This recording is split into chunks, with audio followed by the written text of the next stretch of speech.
Hopefully the audio is all right. If it's not, we might be able to fix some part of that.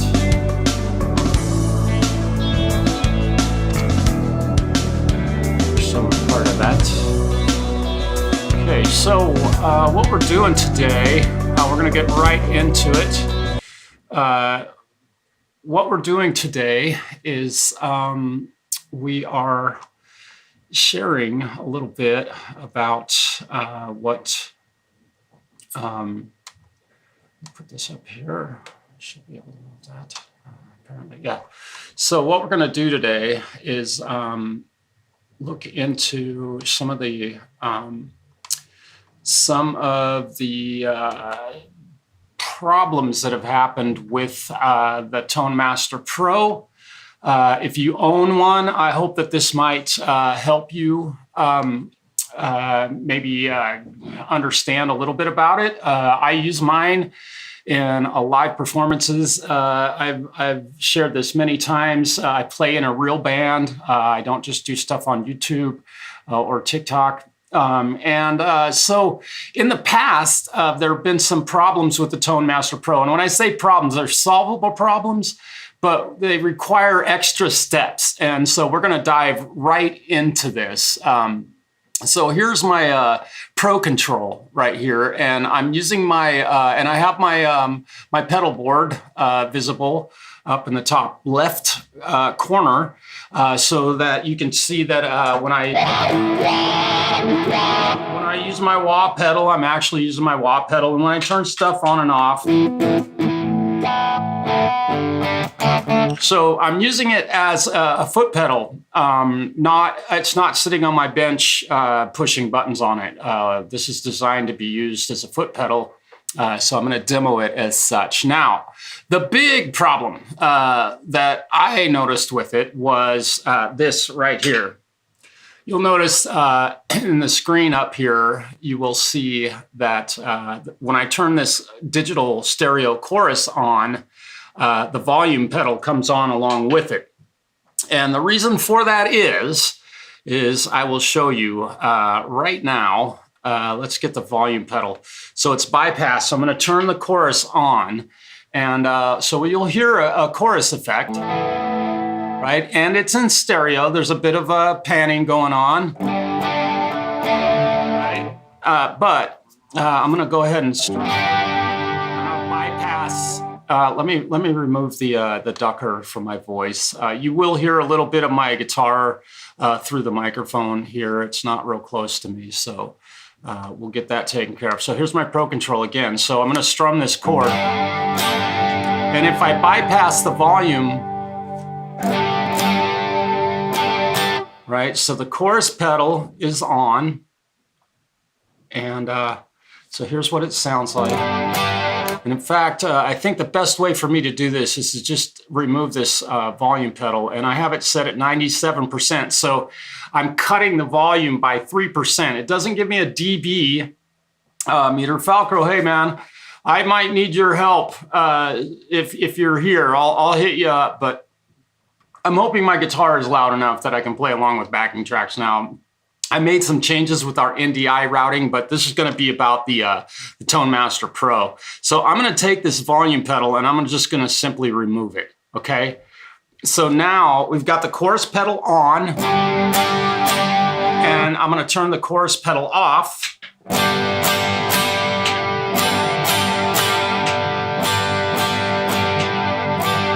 So there is still a volume bump. I'm hoping that you can hear that. That's the chorus pedal on. And this is fully, wanted to jam but passed out. Yeah. So the chorus pedal is adding volume when it makes that broad stereo field change. Now I am running in stereo, as you can well see. I've got the stereo doubler. I've got two amp cabinets, one on the left and one on the right. They just have different microphones on them, and I'm panned only 34% left and right on my stereo field here in my split. So when I turn on this chorus pedal, I'm definitely in stereo. And when I turn the chorus pedal off, I'm still in stereo. And when I turn the chorus pedal on, my guitar definitely gets louder. So, you know, this has been something that has been kind of a little bit of a bug for me. And they have the same problem with a few other effects. I really wish that they would fix that. It seems really, really subtle, but it's enough that I can hear it and feel it when I'm playing, and I don't want to turn on a chorus pedal and feel anything but hear that chorus effect.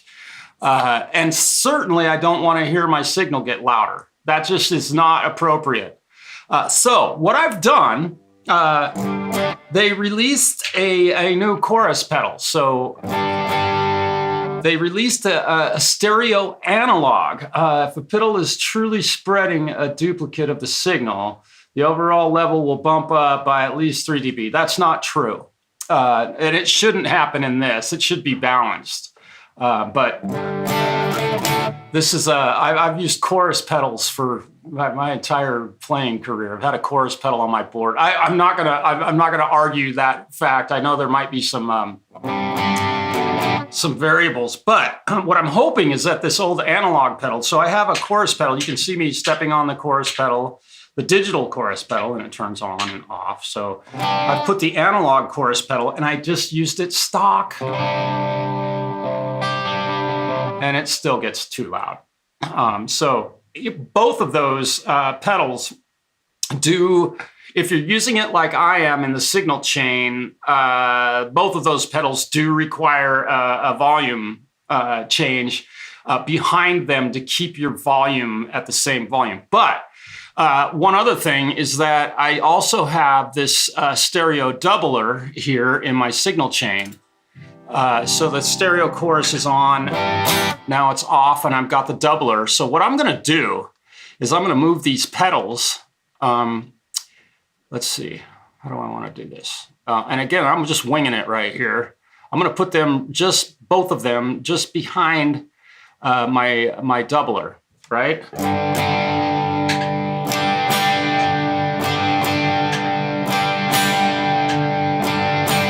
And almost at that point, grade school stuff. Yeah. Well, yeah. But now, as you can see, and again, I didn't disagree with you just to be a butt face. But now you can hear that the volume drops when I've moved that in the signal chain.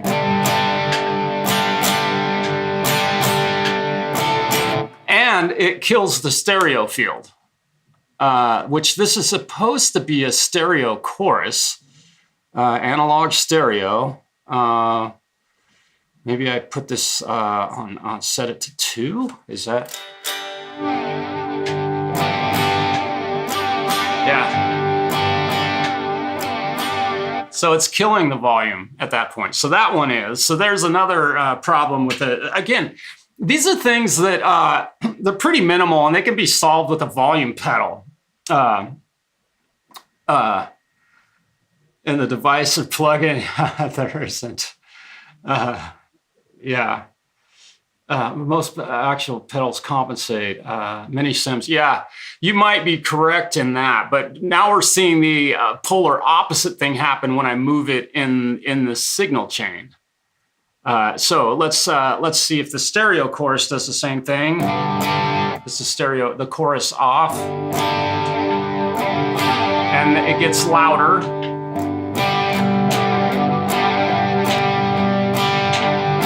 That one's a little more balanced with respect to the volume, but this is something that I wanted to bring to light. There still is a definite change. Definitely the chorus, the stereo field changes. So I'm not 100% certain what to do about this, aside from what I've done, which is just put a volume pedal on the opposite side of it, and I'll add that volume pedal back in, because I don't want to go through here and let's see, dynamics. I can't remember. Where is my volume pedal? Yeah, we're going to put a volume pedal right there, and we'll put it right next to the chorus pedal, and we'll assign it to 97% where it was before. And then we'll let's see, we need to foot switch assign. I want it on the chorus pedal. We're going to tell it to turn on and off. All right, so now we'll turn off the new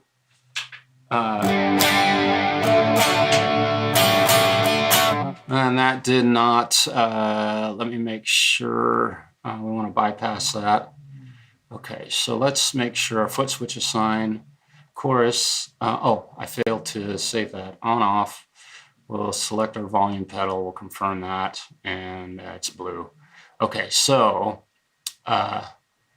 this should turn that on and off again.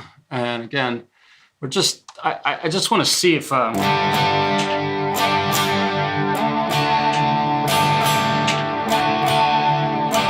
now that would be what I would expect the effect to do, to just keep everything at a real level volume. I know that running chorus pedals on my when I was playing through amps, anymore I consider it foolishly playing through amps, but because it's a babysit overall level. Yeah, no, they're not. No, there aren't. They haven't gotten to the point where anything you want to do, you can automate. So you have to do this sort of thing with the Pro Control software or the foot pedal, which you can certainly make all of these edits on the foot pedal itself. You know, if you get to a gig and you want to add a chorus pedal and you put it on there, and all of a sudden your guitar volume is inappropriate for the band when you're playing that quiet part in the verse or something like that, yeah, you can use your volume knob, but you shouldn't have to. You know, if you have your volume set to a certain spot and you turn on a chorus pedal, you should hear the chorus engage and not make your guitar signal louder. And that just seems like basic common sense to me. And my CE3, Chorus Ensemble 3 that I use on my old foot pedal, when you turn it on, you hear a chorus and it doesn't change your overall volume of your guitar. So this is something that's a little disappointing, but at the same time, it has been easily fixed. And so what I'm gonna do is I'm gonna remove this chorus pedal back here. So now I've got a real even volume with or without.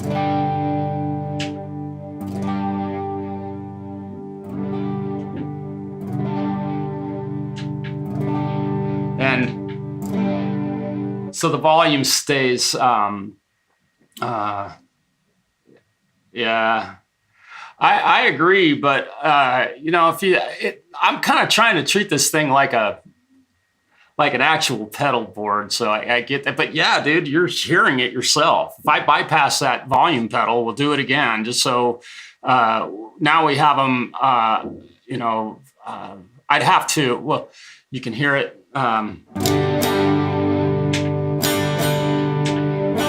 And of course, that's going to get louder. I have to literally remove it. So it does create a little bit of a problem, like a little a turnabout that's totally unnecessary, but it creates a turnabout in your editing process because you have to use a volume pedal, which guys that own these things know this about them.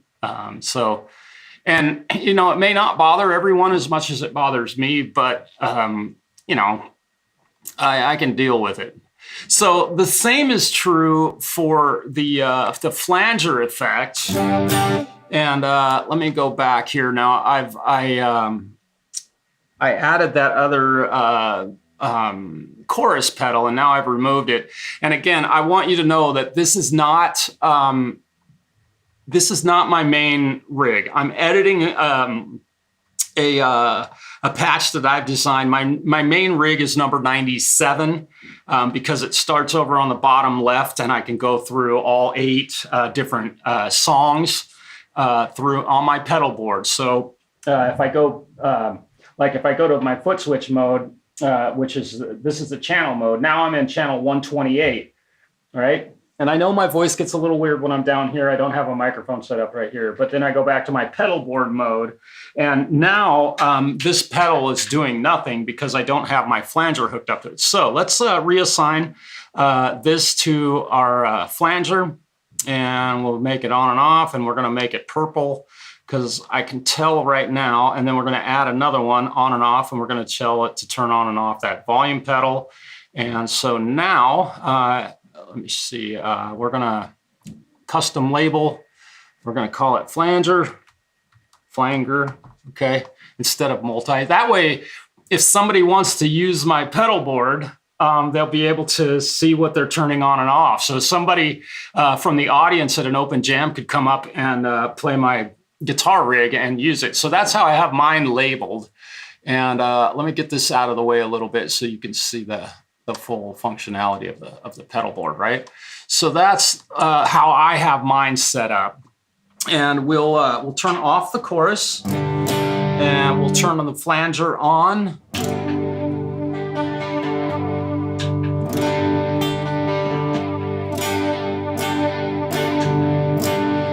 Okay, so it seems like maybe they have updated the flanger. Let me go into this flanger. I'm gonna remove this, the volume pedal. So flanger off. And I'm using my neck pickup right now. We'll go to the bridge pickup. Absolute definite volume jump. The flanger off, and you can see it turning on and off. Man, definite volume jump. So we're gonna add that volume pedal back in there. Let's see, it's dynamics and EQ. We'll go down and find our volume pedal. So unfortunately, I've got to do this, and it seems like we're gonna put that right next to that, and we're gonna bring that back down to 97. I think that's where I had it set, but I may have had it set at 96 because the flanger volume is much higher. So this is something that you're gonna have to do if that volume level changes on you and you don't like it. Snooks, hello, thanks for stopping in. Happy Sunday. I stopped in by Charlie's stream today.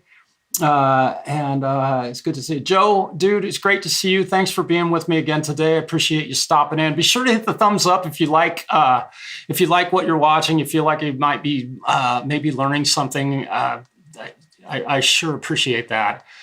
So now we got to go back to our foot switch. We're going to go to a flanger, and we're going to do an on-off. I call it a flanger, right? Just because I can. The flanger. So the flanger, now I need to bypass because I have to have them synced. Right now, watch what happens now. If I step on the flanger button, the volume's off, the volume's on, right? So I got that big giant leap in volume, and so now we're gonna bypass it. And now they both come on at the immediately. Yeah, and I remember on the flanger, I had to set the volume at about 96%. I don't remember, I could be wrong. We'll just leave it at that. I'm gonna hit save just so that it doesn't change. And this thing, the cool thing is, so without the flanger,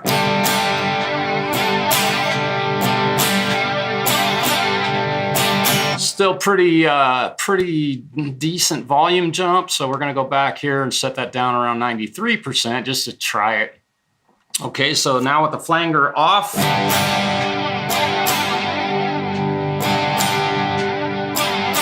I'm gonna move it back up to 94. And you can tell me what you think. Shared you out, Wood. Hey, thanks, Snooks. I appreciate you doing that. So each pedal or effect has to be dialed in individually. Yes, but here's the thing. This has been a kind of a bug in the ToneMaster Pro. The volume jumps and when you're using one of these. Song's finished. Yeah, thanks for your help, JamPro. This doesn't behave like a normal pedal board, or maybe not like yours. So I'm just trying to make it work for me. Let's see. So let's go back to 94, and this should be pretty good.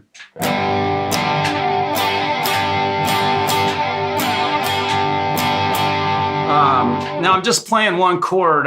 Let's see, if I was to start a song, I mean, let's put it into practical application where, let me think of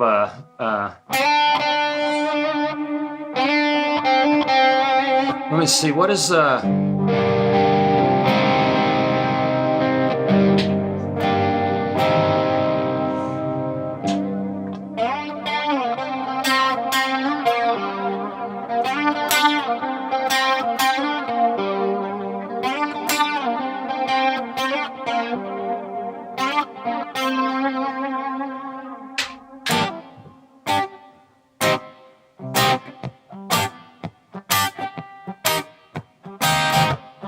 You know the song Summertime?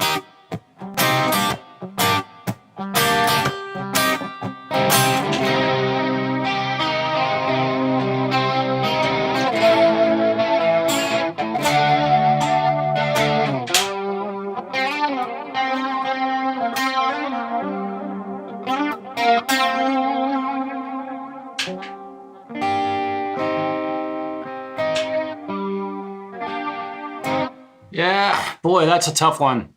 I'm gonna move this back down to 93. I just don't want to get too loud. That's the thing. We'll save it, and we'll call that pretty good. So those little glitch things, strings to change. Excellent. That's awesome. I've changed a few strings. Mine are all changed. In the same gauge, they're just different strings. So now, so the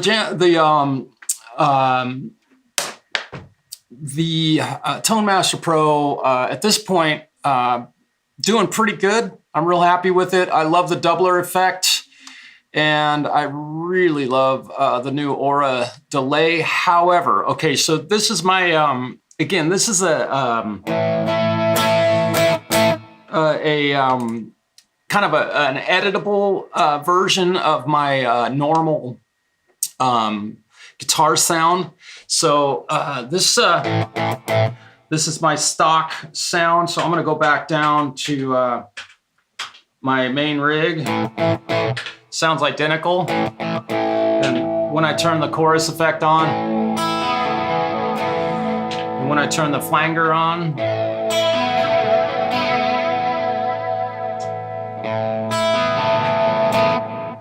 now, I do have a different delay on this one, and I'm gonna stick with this because I didn't want to go into this. 5150, what's happening? Hey, thanks for stopping by. The delay that I'm using on this is a mono delay because I do dotted eighths, and I don't want to worry about having, if you do a stereo delay,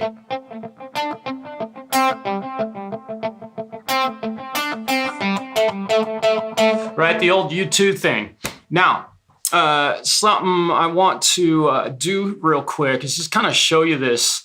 So this delay is on, now it's off. So what I'm gonna do is right behind the doubler, I'm gonna add a block. We'll just hit add a block, and I'll go up here, and we're gonna go see if I can add a delay, a stereo delay effect. Yeah, I can. Let's go to stereo memory. Let's do stereo tape echo, right? So now,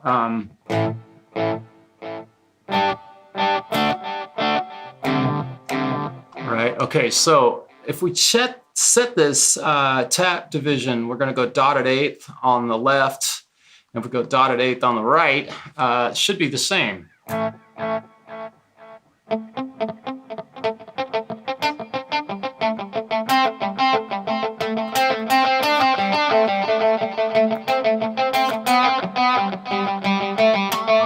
Right? So it's technically not really stereo at this point. The same tap is hitting at the same time. However, I believe wave and flutter, record level. Yeah, I'm trying to just kind of looking at how I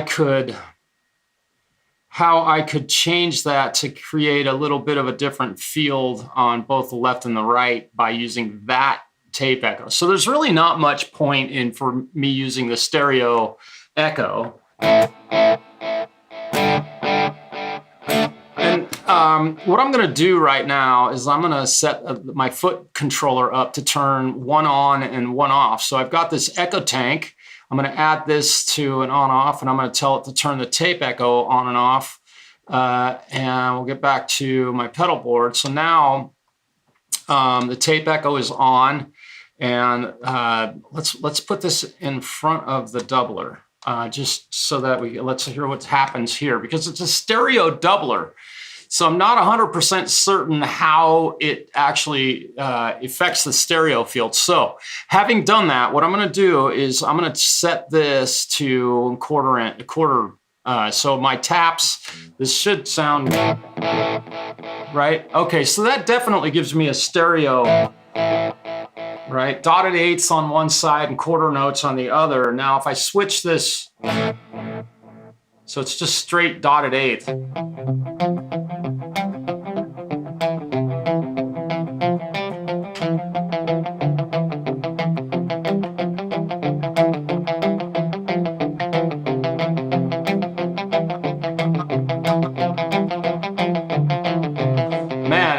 It definitely works. I tell you what, though, when I've used this, let me go back to so when I've used this live, what I've found is that in using a stereo delay, both of the delays coming into my monitor mix in mono really makes it difficult for me to find that dotted eighth note, because we do some productions where I've got to have that dotted eighth note.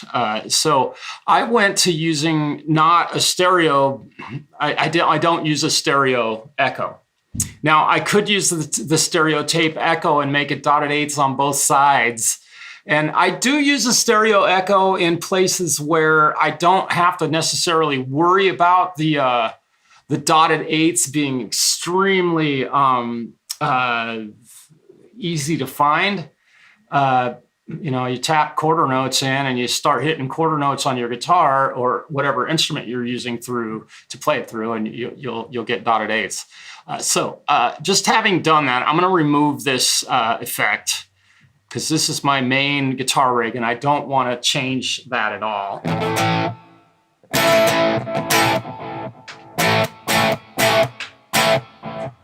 Right? Simple. Let's see. How much is the Tone Pro? Tone Master Pro 2. This is the Tone Master Pro. I think they're around $1,500 or $1,600 right now, brand new. I bought mine used for $1,400. Oh, geez. Maybe close to a year after they were released. I let other people mess with it and watched videos, and but the big thing for me was the size of the foot pedal. Off topic, are you running into your amp? No. And your monitor speakers are just the amp. I never take a guitar amp to gigs anymore. I may do that at a gig that I have coming up this summer that we're going to be playing outside. And I feel like I may need to have a guitar amp behind me. But here at home, I'm just running into my audio interface into two separate channels. And in fact, let me show you my Reaper project here. Here we go. So what I've done here is I've got my guitar coming into 5 and 6. 6 is panned, 5 is panned hard left, and 6 is panned hard right. However, you'll notice that when I hit this, you can see that the signal, if I mute channel, let's just mute channel 6 so you can kind of get an idea. This is how, so there still is a little bit of my guitar going into the right side, even though I have that channel panned 100% to the left. And the reason for that is, okay, let me double check something here. That should not be doing, okay.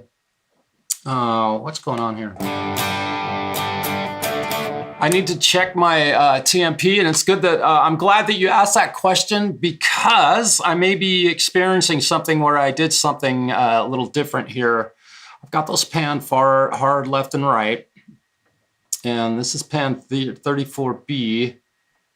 This is pan 34A, and the volumes are set the same. Let me go back to my Reaper project and figure out why. There we go. I think I failed to. This should be 100. So there's still some signal from this channel. Let me mute this side. Let me go to here. So that is 100% definitely on my right ear. Canadian fishing musician, hello. Yeah. Okay, so I'm not 100% certain why right here. There's still a little bit of signal going into the other side. Let me make sure. Oh, because it was only 100% left. There we go. Okay. So that's the whole deal. So yes, right. So what I can do here, just I just realized. Let me go back to. I just realized that the stereo field that you're hearing is slightly different than the one that I'm hearing if I plugged headphones into this, because I've got these channels panned. Left and right. Now, if I pan this one straight up the middle, you're going to hear, right? However, here's the other thing, is that I've got these both going into a separate channel, which I don't really have to do that. So what I'm going to do is insert a new track into Reaper, and I'm going to set this for inputs stereo 5 and 6. And I'm going to turn off these and turn this one on. And I'm going to also, I'm going to send this to my ducker. I have a ducker on my vocal, so I've got this ducker effect. It's turned off right now, but I want to send this into that ducker. Pre-fader is fine, and if I turn the ducker on, now you'll see when I hit my guitar, it should. Okay, no, it doesn't. Why is it not doing that? Sometimes Reaper will get a little bit overwhelmed with this, so let's go, let's see, track 4, track 5, let's delete that one, right? And so now, what's going on here?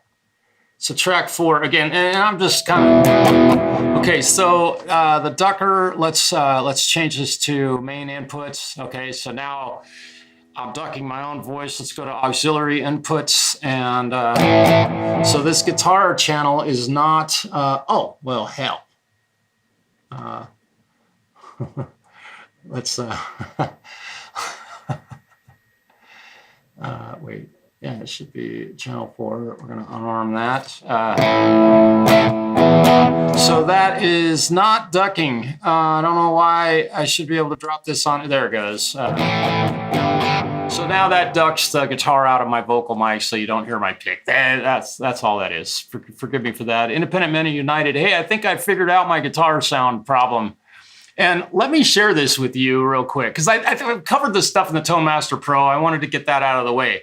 Check this out. So I'll go to my let me see. Let me get rid of these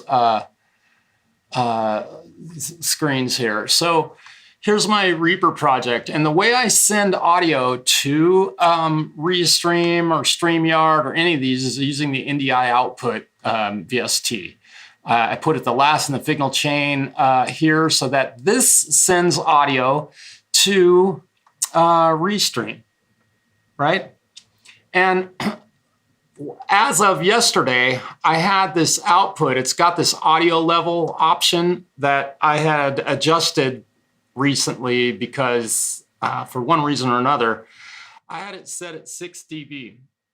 Okay, now furthermore, you have to run the NDI output in the background, and I had this one set at plus 6 dB. So I was only at plus 12 dB ultimately, which was keeping my volume from my guitar and my voice going into StreamYard or Restream quieter than it could be. And having changed this one to plus 6, if I change it down to 0, you'll almost immediately notice that my voice got quieter. And if I play my guitar right now, it will be quieter on YouTube.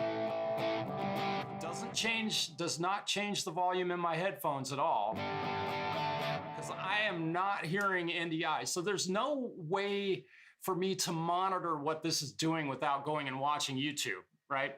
Let me double check here. I want my audio at +20. And I go to my audio effects. So we have it set at 0. So now if I go +20, this is going to get considerably louder. Blackjacks, let's see here. Here we go. Brother, hoping we hook it up. Oh, yeah. Cool. Excellent. I don't know if you're talking to me, but that's very cool of you to do that. So now my guitar should have gotten quite a bit hotter in the stream. So we'll get rid of all of that, and we'll go back to let's turn this back on, and we'll turn my pedal board back on, and let's go. I'm going to bring the Tone Master Pro. So now what I've got is a backing track. Let me share this. Let me share this screen. So again, I don't know if this is going to necessarily be perfect. My guitar might be way too loud at this point, but at least it's not. Hey, dude, turn your guitar up. I don't ever want to be that guy that somebody has to say turn down. That just annoys every guitar player. So it should. All right. Here we go. I'm gonna push play. Right? Man, if anybody cares to tell me if my guitar is like stupid loud. Okay. Holy crow. Got multiple to make dinner and spend time. Ah, lucky you.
Perfect.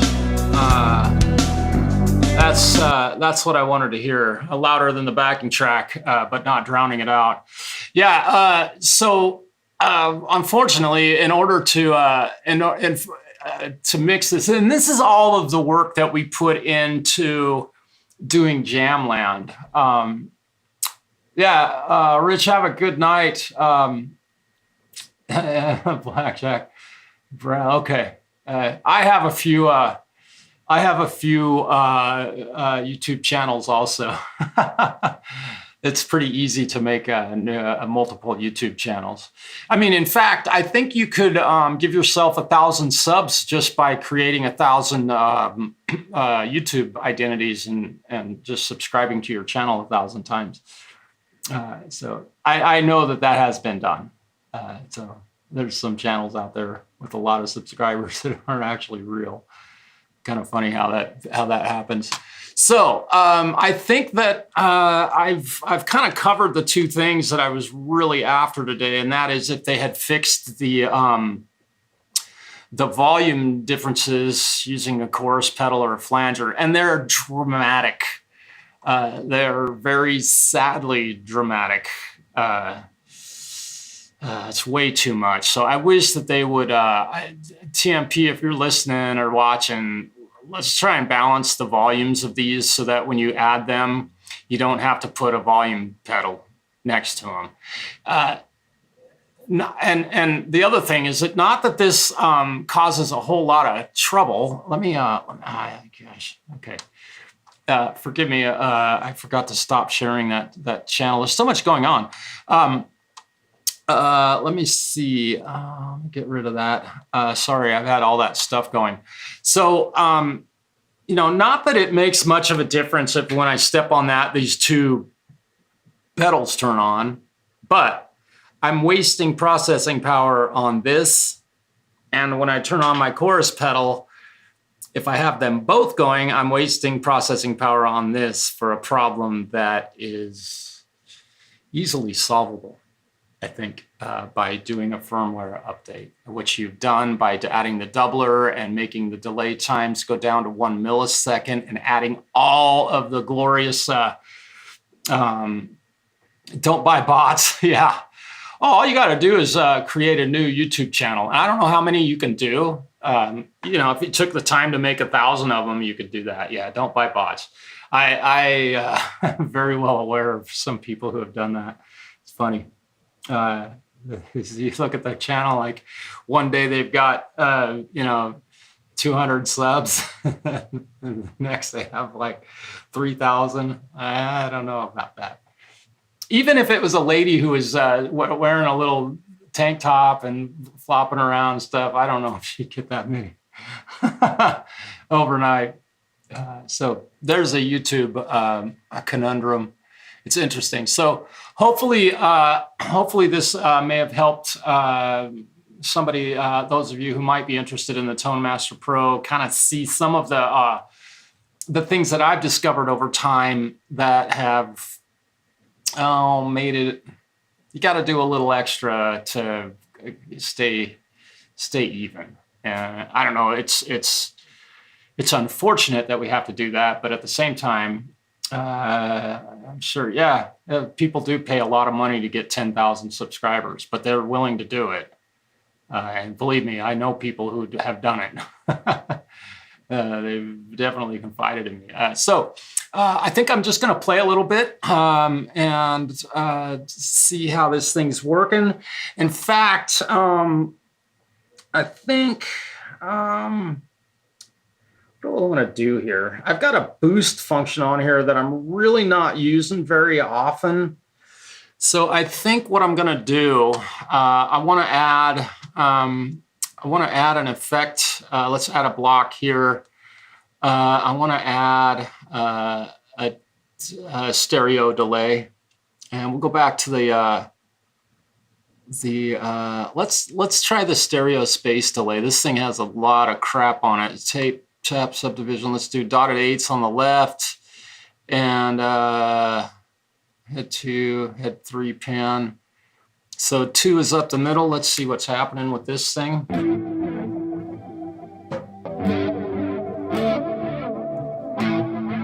Boy, that's interesting. Let me bypass this effect. That sounds weird.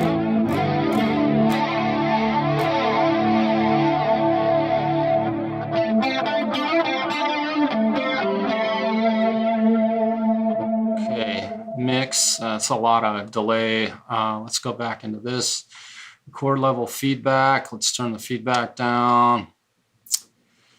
Tape noise, delay mode.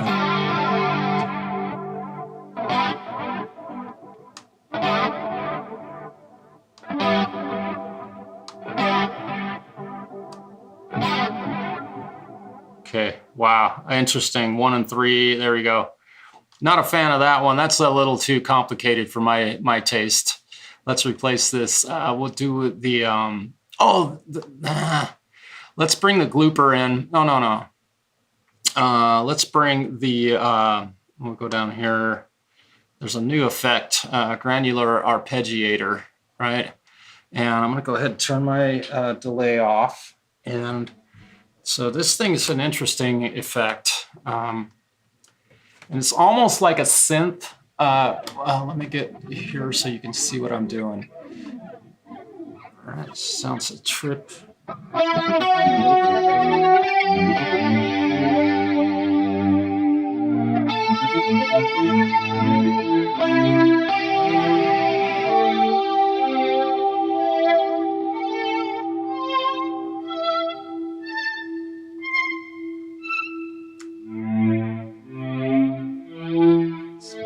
Very slowly. Let's see the steps. Let's.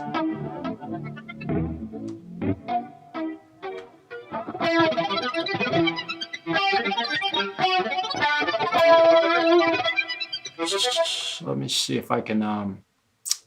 Let me see if I can. Pitch is set to 0. Spread. Yeah, we like a nice wide spread. Do I have a mix? Yeah. Let's see if I can turn that mix down.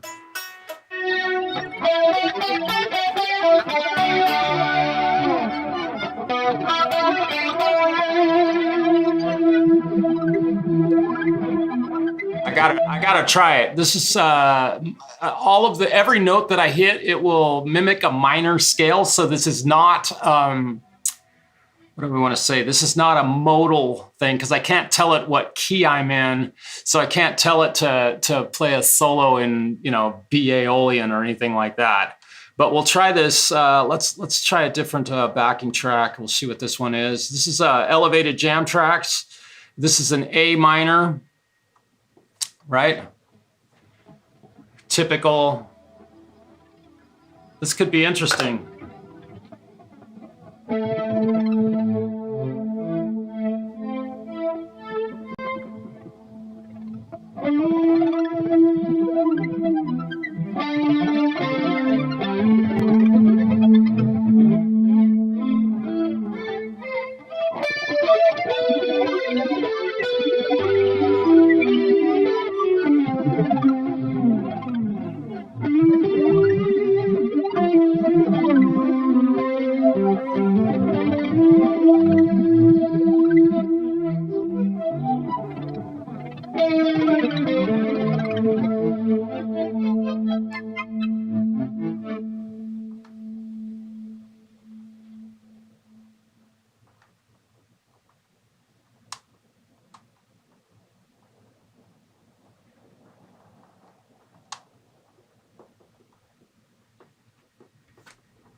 Nice. The granulator thing is really kind of fun, but it keeps going for a while after it's all been going for a while. What an interesting. Hey, Rune, what's happening, dude? Sounds okay. I like it. Probably too much distortion and too loud, right? The arpeggiating sync. It's really not. The granular ARP is I don't know. What I'd like to say is the one thing I would love for these guys to do is to put a synth in this. Would be yeah, you can go back to the beginning of the stream and see what's up with the Tone Master Pro. They've been out for about 3 years now, or maybe it's only been 2 years. It's been almost 3 years. But this thing, you know, one of the problems with this that I see is that if you do have some musical knowledge and can, you know modes, it gives you the scale, right? Like a minor chord, but you know, we all know that the third note of a minor scale is a major scale. So if I start in A and I turn the granulator on, and then if I hit the third note of that scale,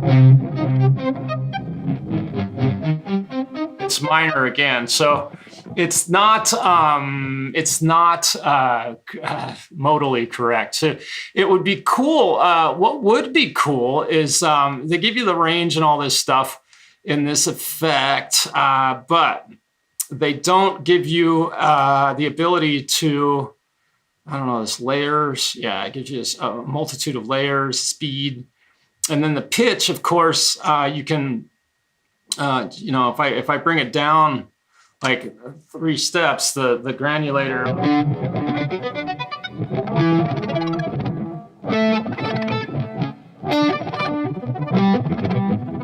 I'm not quite sure what this is. Let's bring it down to 18. Yeah, interesting. Maybe if I bring it up an octave. Yeah. It's kind of a noise maker. Ultimately, pretty interesting effect. Time divider. I don't know. What does this mean? 2. So it's set to 2. Let's turn the delay off.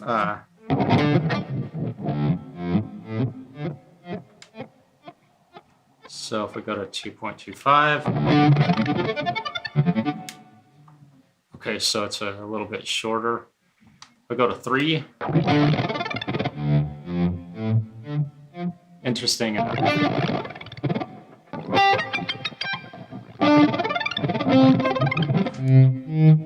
Very interesting. The glitch.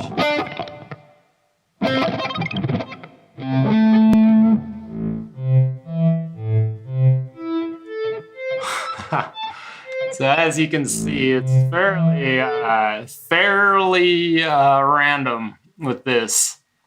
The glitch was set at 0. I'm gonna go ahead and remove this from my signal chain. I don't want to alter my.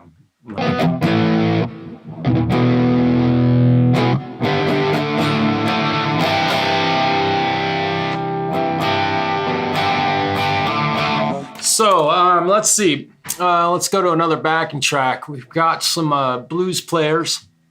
We've had some blues players along for the ride. Why don't I play some blues? Because it's such a popular form and style of music. Let's go back. Let's see if I can find something that's like epic rock ballad. It's got to be ballad, guitar groove. Velvet blues in A minor is probably very, very slow. Seductive Blues Ballad. Okay, that's going to be another very slow one. A mellow neo-soul guitar backing track in G minor. This might be kind of neat. Who knows? I got to make sure I'm still sharing this. Okay, we'll share it with audio. Go back to here. I'll just fix that. So you can see what I'm doing with the pedals.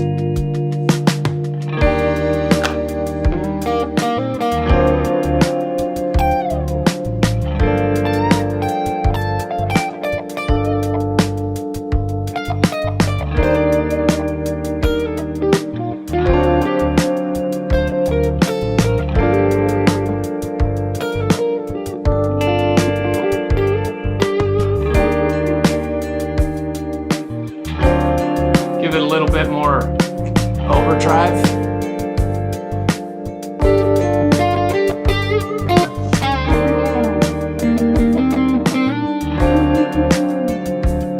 Okay, so what I've just done is I turned the overdrive on, and now I can turn it off.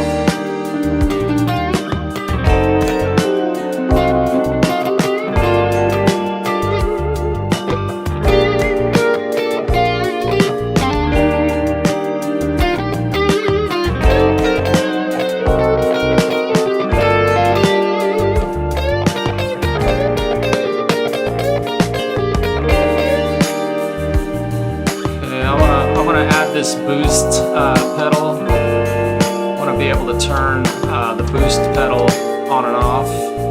It's just a subtle lift in volume, but it makes the cleaner tones that I use a little more noticeable. So you can see my boost pedal come on.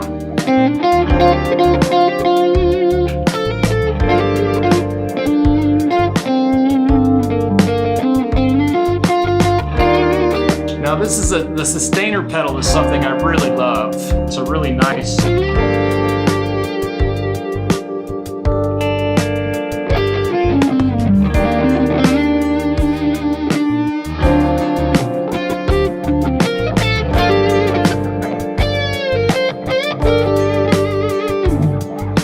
I'm pretty dry right now, no real effects, just a little touch of reverb.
Appreciate it, Ron.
Single coils now.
That was a pretty fun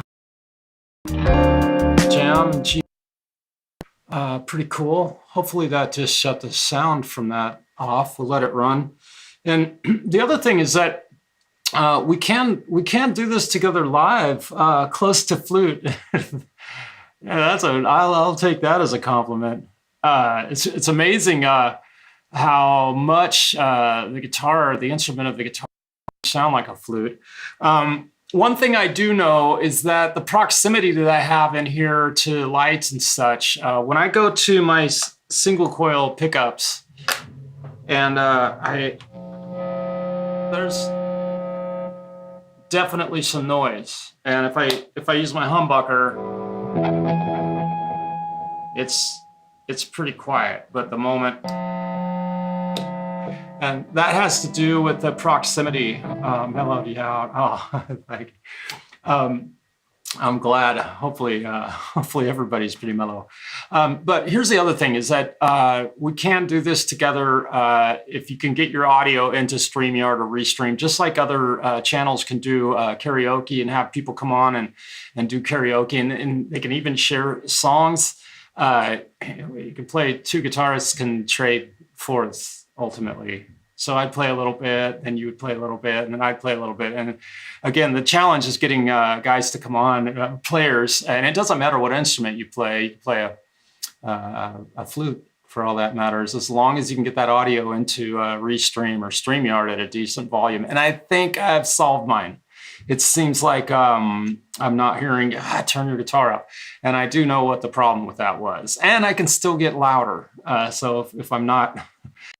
as I'm not munching the backing track, so it's all you can hear is my guitar. I don't want that. That gets a little boring, I think. Yeah.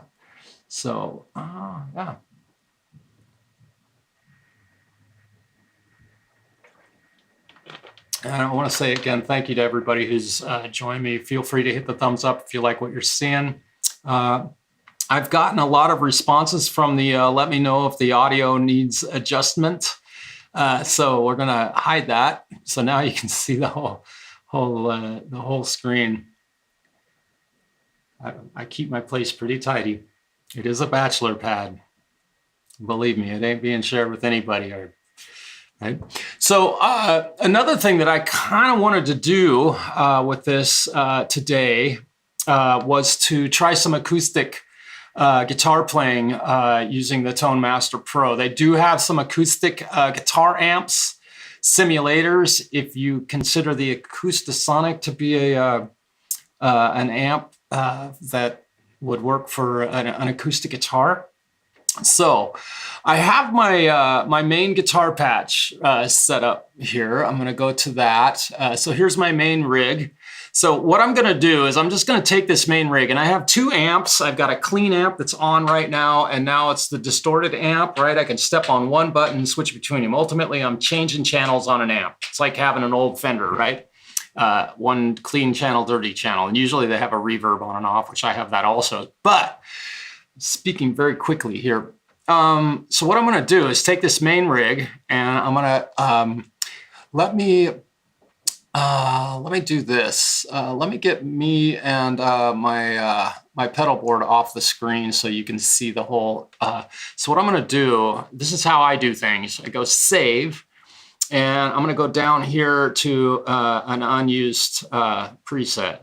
And let's see, what was that one? There's one. Slash tone, warm Fender. Okay, so you got hundreds of presets, 504, right? I saved my main rig. This is an old main rig, by the way. So we're going to go up here to, these are the presets that come with it, up to about 95. So I'm going to go down here to an empty space. We're going to call it 131, and I'm going to save it main rig, and I'm going to call it acoustic. All right? Okay, so now I'm going to go in here, and I'm going to remove this. And I'm going to go in here and remove this. And I'm going to add a block. And right here before the boost pedal, I am going to combo amps. Let me see if it'll let me add. Isn't that interesting? Isn't this interesting? It's absolutely not letting me add an amp. Oh, that's bass amps, combo amps.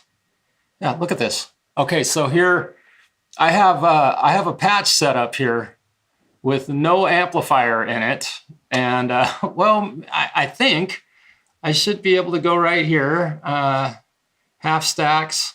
So combo amps, I can't add an amplifier to this. You guys are paying witness to watching me do this.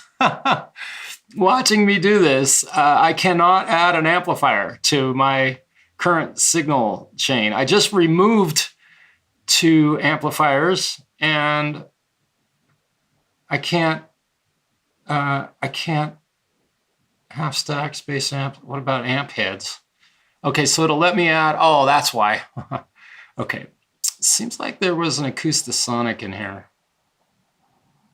But what a dumbass. Okay, I was being kind of stupid right there. Marksman, Uber, JC Clean. Oh, here we go. Okay, so that was my bad. I've got an Acoustasonic amp going through my main guitar rig. I'm gonna turn the tuner on so I don't make a bunch of noise unplugging my guitar, although that never matters at all. There's a lot of folks worried about making a little pop when you unplug an amplifier, but that doesn't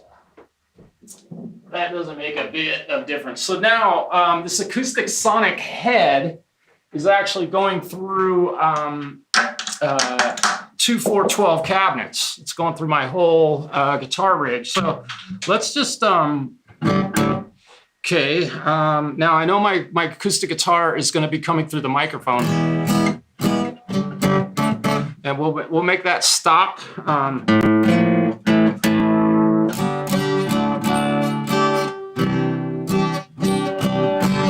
Okay, that's just through my microphone here in the room.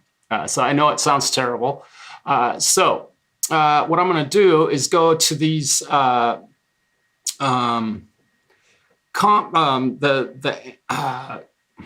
am I talking about? Speaker cabinets, and I want to go to a 10-inch speaker. I'd rather play an acoustic guitar through a 110. So let's see what kind of 10-inch Princeton's are. Let's see if they have the Acoustasonic amp. This is a jazz chorus. We may use a 2x12 jazz chorus. And I'm kind of guessing right now because I'm not 100% certain what cabinet to use with this acoustic guitar, because typically you don't play through. You would use a full range speaker. 2x10, or here we go. I'm going to use this, and I'm going to use the same. Let's look at this. Okay, so what mic? We got a Ribbon 121. I want to put this. I want to put this up close, and then typically, you know, it's kind of common. SWR 410, 610, 1x15. Let's just try that, right? And we'll unbypass. I need to tune this thing real quick. Give me a second. I haven't played acoustic guitar for a while.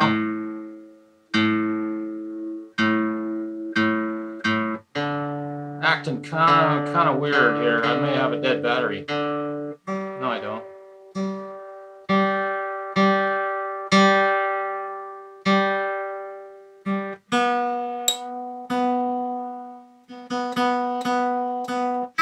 I probably should change strings.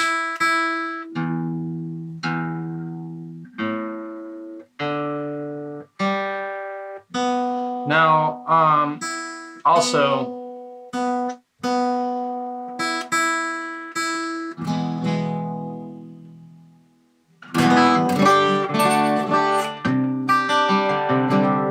sounds like it's kind of gated. And we'll turn this amp up to about 80%, just because that's kind of what they do. Let's see what this sounds like.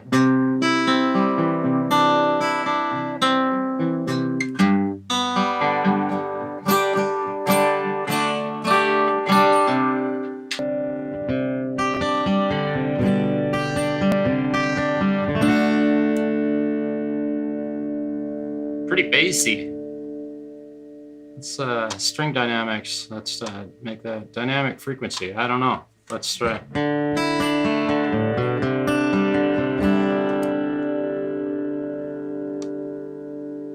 I don't know. Dynamic frequency.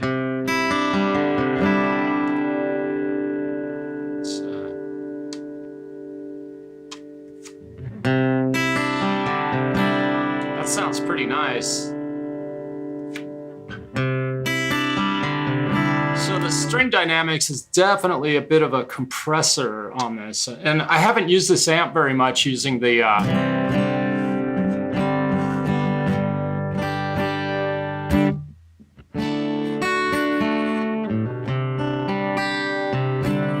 Now I'm not really liking that 115 down here. I don't think. I'm gonna replace this with the Jazz Chorus 2x12, or the JC 2x12.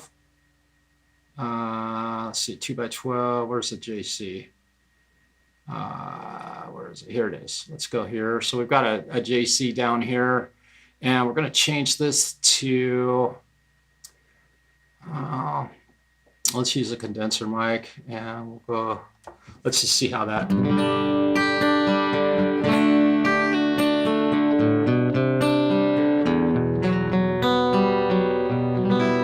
Okay, that sounds really nice. So I'm not quite sure why my cloud chorus got bypassed, but it shouldn't be. Ribbon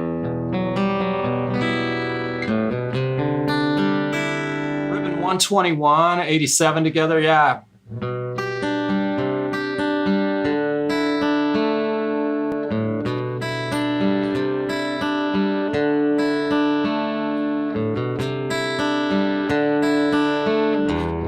So, you know, I'm just messing around. KR, welcome. Dude, I'm biased. Yeah, I can be a little pushy or edgy sometimes, but use a Ribbon 121 and 87 together. Well, and I'm experimenting right now, so I'm not sure what cabinet would be best. So what I'm gonna do, let me see, how can I do this? Yeah, here's what I'm gonna do. I'm gonna go straight up mono. Oh, come on.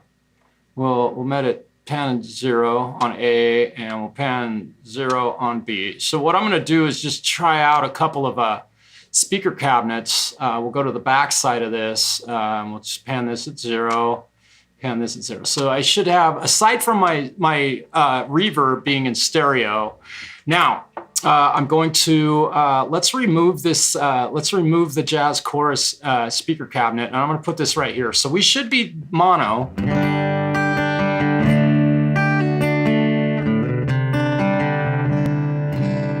wanna check my, sounds like I'm overdriving a little bit. Let me check my level going into Reaper, make sure I'm not blowing.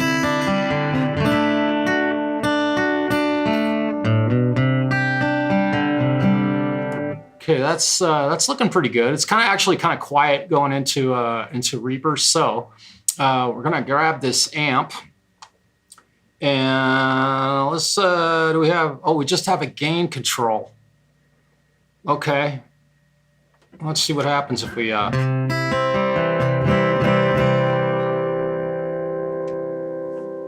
Set my guitar EQ. Now I'm just messing around, you guys. So if this gets really boring, believe me, I'm not gonna be offended. And I do have a ducker on my my vocal mic because I don't want my mic coming through the my guitar coming through the mic right now. This is just for a DI. I have a ribbon in center and 87 on the cap edge. Okay, well, let's try that. Let's try that with this cabinet, ribbon center, and then a U87. I don't know if I've got, let's see. So if I want to do that, well, I can blend these two amps. So what I can do here is add a block, and I'm gonna go here, and I'm gonna go to cabinets, and we'll go down to the JC 212 JC. Oh no, let's change that. We are going to go to that 210 bass cab. I kind of like the sound of this bass cab, a 2x10 SWR red, right? Okay, so now we want to try and find a U87. Do I have a U87? I don't think I do. SM7B. Don't have a U87, so the condenser M23. Well, let's just use the 414. How's that? So we have a condenser, and we're gonna go on the cone with that. And we're going both of them, one up right dead on the cap, and this one on the cone, right? I'm just trying to ribbon center and 87 on the cap. So let's see what this sounds like. And again, this is mono. Woo, that just got some low end.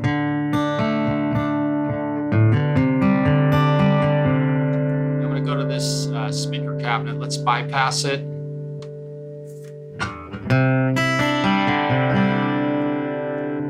Got it back in.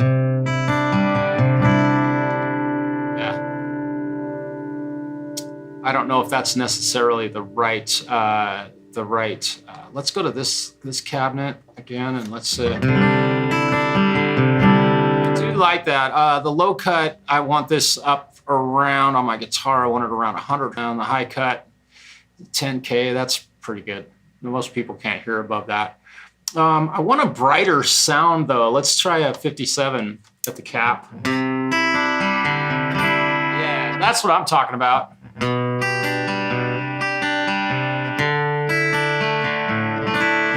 So I really am liking this. Now, what I can do here is, rather than have them both coming through in mono, what I'll do is I'll put this one here and this one here, and I'll be able to blend them with the volume here. So let's go to this. So we're both panned.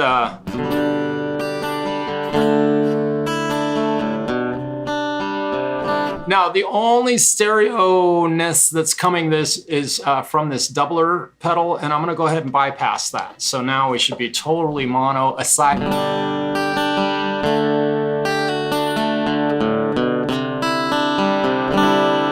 I like this.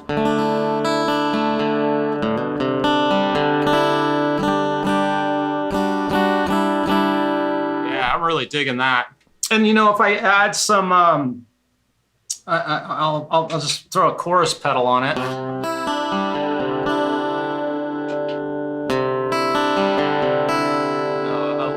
A little delay for some.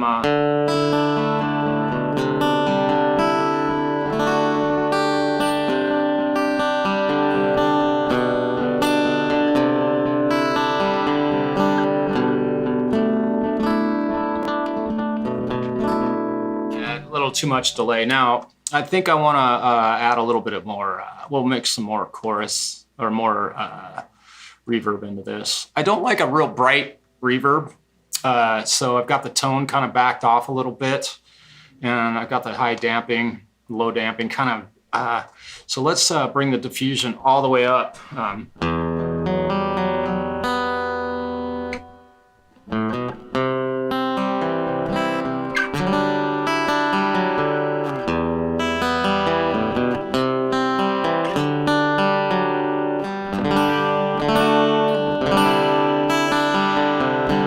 That's sounding pretty damn good, right? Gotta start dinner. Hey, yes. You liking that, Rune?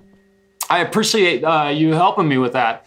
And again, this is my main rig. If I go to a gig with an acoustic guitar, we want to play an acoustic rig, at least I know I can play through this, and in my headphones it's sounding pretty epic, right?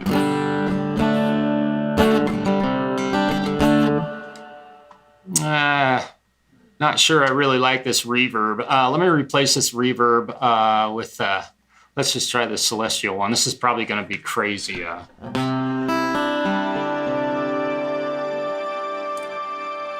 Ooh, okay, no, that's a bit much. These new reverbs, Ascension Convolution, what is a convolution? I need to read up on this because I'm sure the manual says this. The manual from Fender tells you what all of these effects do. They explain very clearly how to use all these effects, I promise. I don't know if I like, let's go to a large hall reverb. This should be good.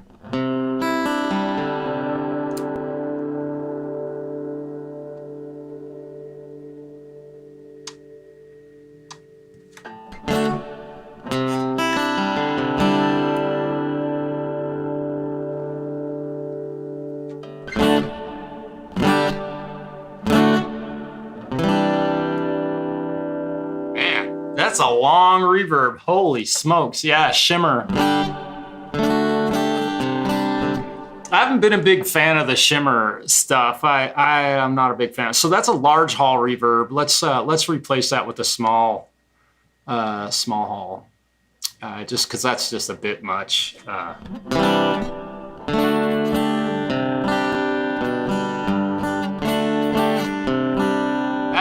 That's nice.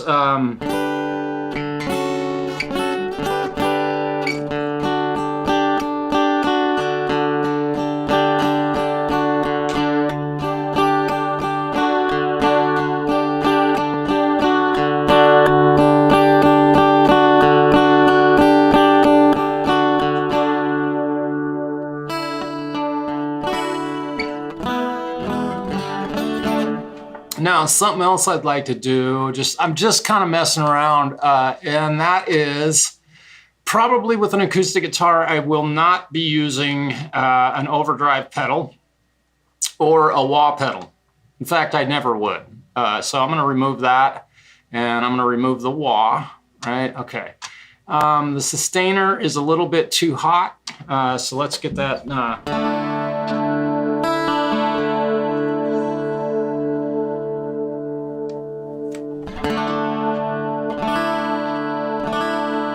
That's nice. The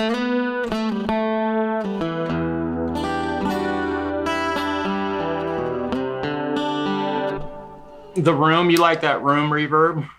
We'll switch it back. That's easy enough. But let me put a compressor. I really enjoy having a compressor on an acoustic guitar. And the one that I have found that I really like in the Tone Master Pro is a studio compressor. This is not a new effect. 594 milliseconds on the attack. I want to shorten that down to about 125 or so. And we'll let the release, we'll shorten that a little bit too. I don't like it too much. And the ratio is 4:1. That's probably going to be quite a bit of compression. Yeah,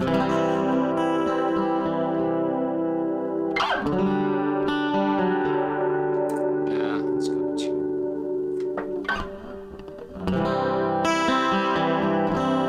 Yeah, I'm liking that. That's nice. Okay.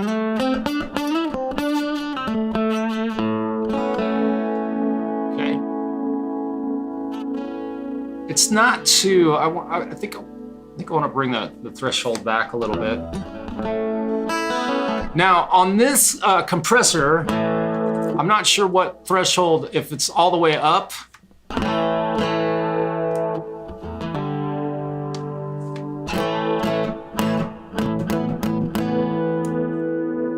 Let's just check the ratio, 10:1.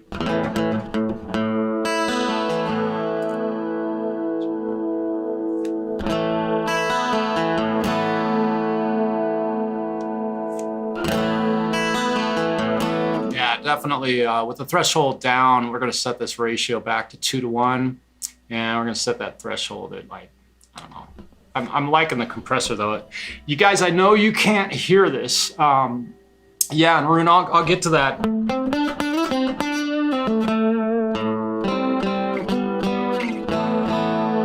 It's sounding really nice. Yeah, so let's swap that. I like the small reverb, but we'll replace it with a small room.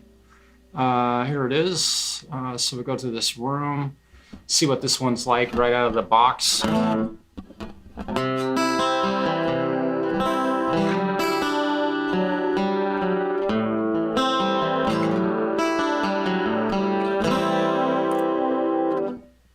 Definitely a little bit of room in that. I like that. That would be nice, but you know, if I bypass this, check this out.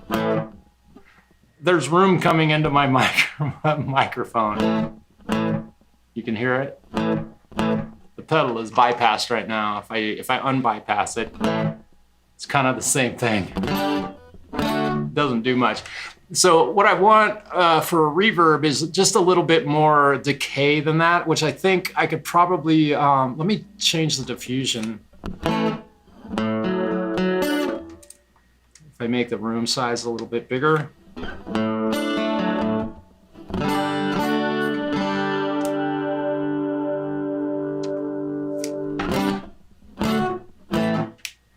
just want to see what these controls are doing. Okay. That's just a bit more Let's bring that down. Damping, I think if I turn that all the way up. Not a lot. So let's bring the mix up so we can actually hear the reverb a little bit and see what these.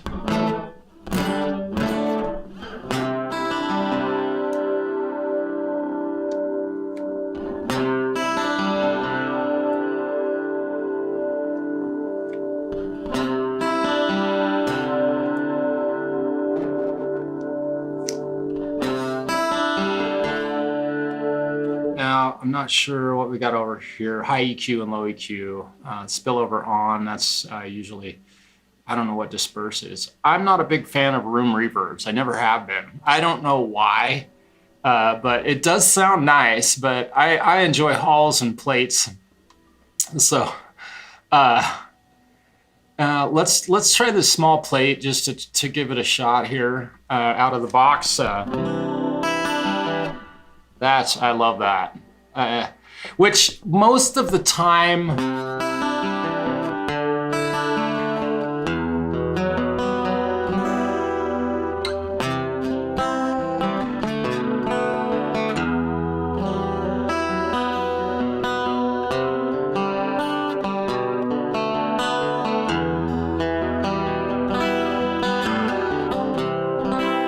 so now one thing I'm noticing definitely is that my amp volume is not even close to the other one. So let's bring the amp level up to around 100%. We're gonna go 95. Let's see.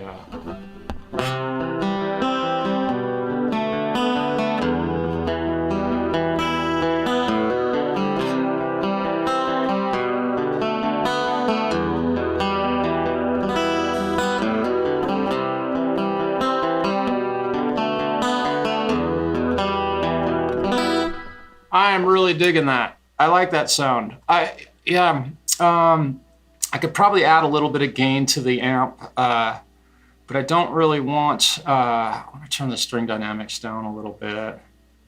Make the dynamic frequency, I don't know, around 4,000. I don't know what that number. So the bottom number at 1 dynamic frequency is 5,000 hertz and 6,000 hertz, which I'm trying to figure out what exactly that's doing because I can't feel it or really hear it very well, but it's sounding really good. Let me turn that chorus effect off also. I had some chorus on.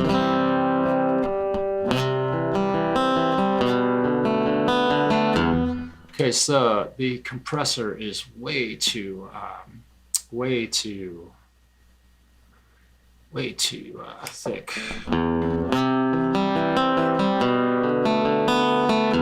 Oh, and let me turn the sustainer off.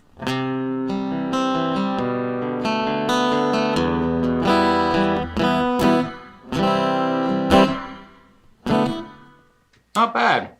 That reverb might be a little bit bright, but heck, we're just messing around, right? High tone. Low damp, high damp. Should be able to get rid of some of that. Let's pull the low damp down. Okay, high tone.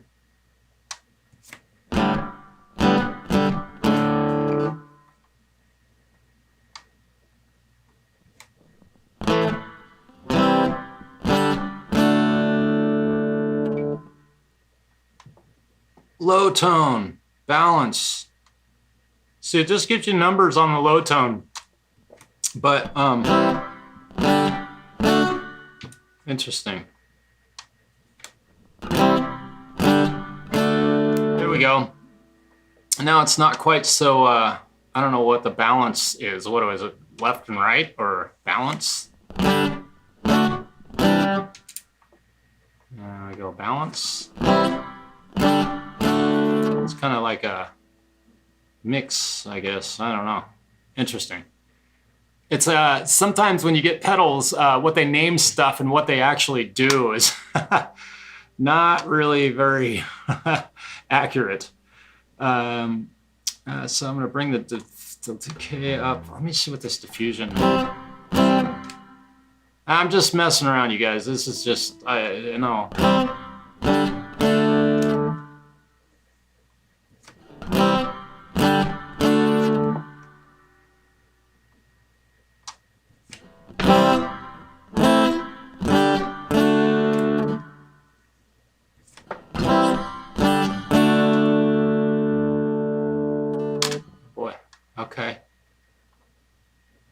kind of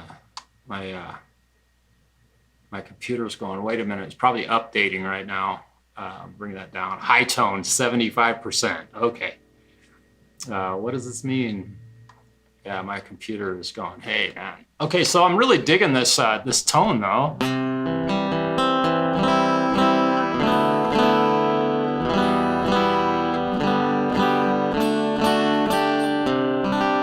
Chord. Missing remote, hello. Flanger is also okay with it. Yeah, I usually use an acoustic. Yeah, John, I sometimes forget that too. I have to remind myself to remember to go, remember to look at that thing. I'm playing a Taylor 414. It is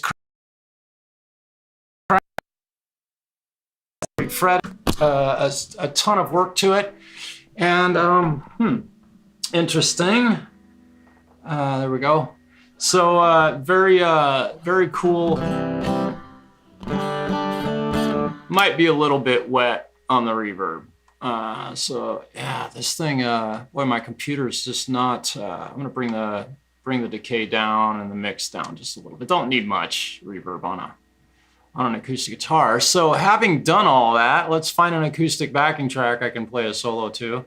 I'd still have a boost, acoustic backing track. We'll find something that I can play along with.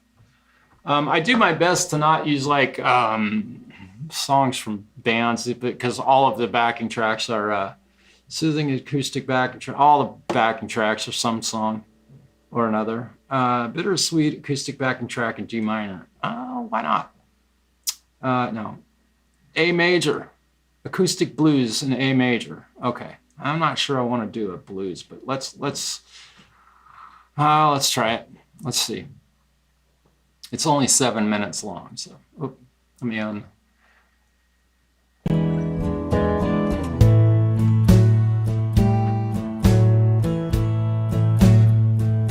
Okay. Hoping you can hear this.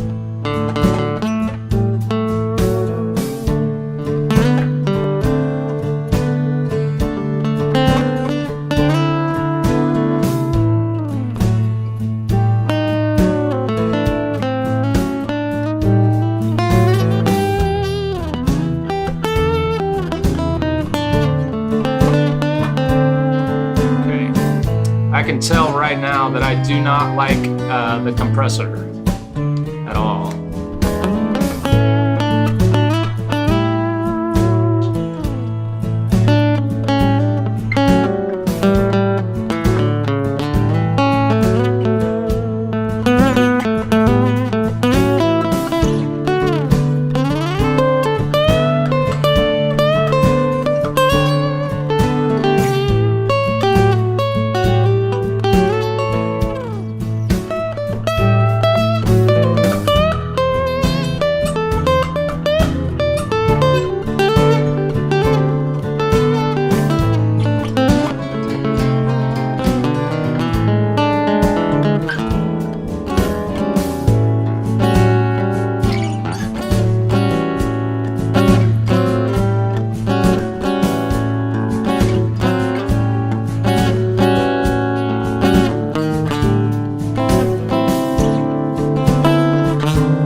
pretty confident, you know, with this thing. Turn off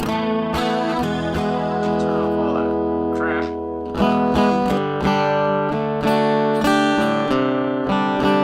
Doesn't have a real. I'm not sure. I'm not sure about this. I almost feel like the way I've got this thing set up with the amp and all that, I'd almost be better off to just play it without without the amp sim. Just plug it into a DI. I did boost a little low end, and I'm going to bring up the gain on this amp just a little bit to see. And I'm going to set the string dynamics and this dynamic frequency back to where it was.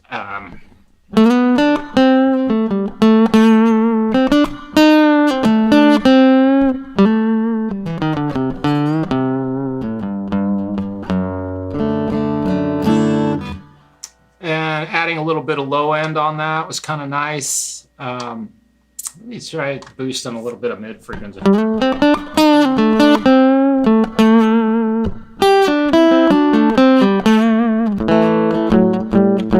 Sounds boxy, kind of wimpy. Not really digging it. Let's just dime the.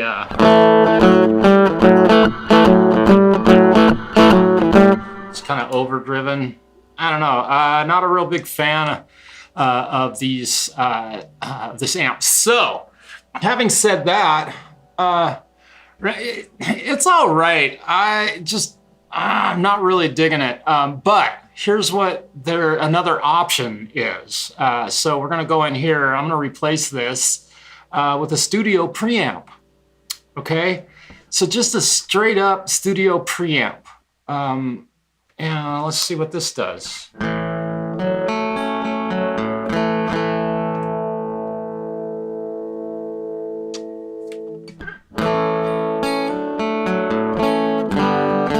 Now, I don't have a microphone on the guitar either, so.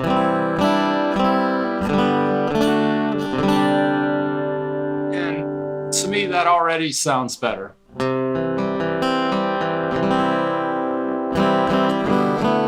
Sounds a little more like a real acoustic guitar.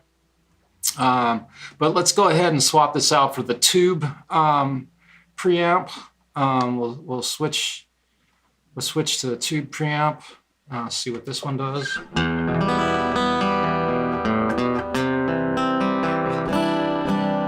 gonna turn the reverb off just to, and also, you know, I'm going through cabinets that probably, I don't know how necessary they are, but just giving it a try here.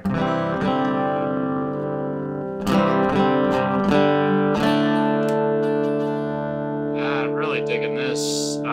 This tube preamp sounds nice. Oh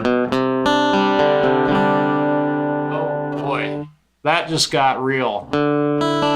I'm really liking that. Gain kind of turned up a little bit. Boy, that's nice. They've got the mid frequency set at 275. Or 2075. That's nice. Really. It's a brighter acoustic guitar tone.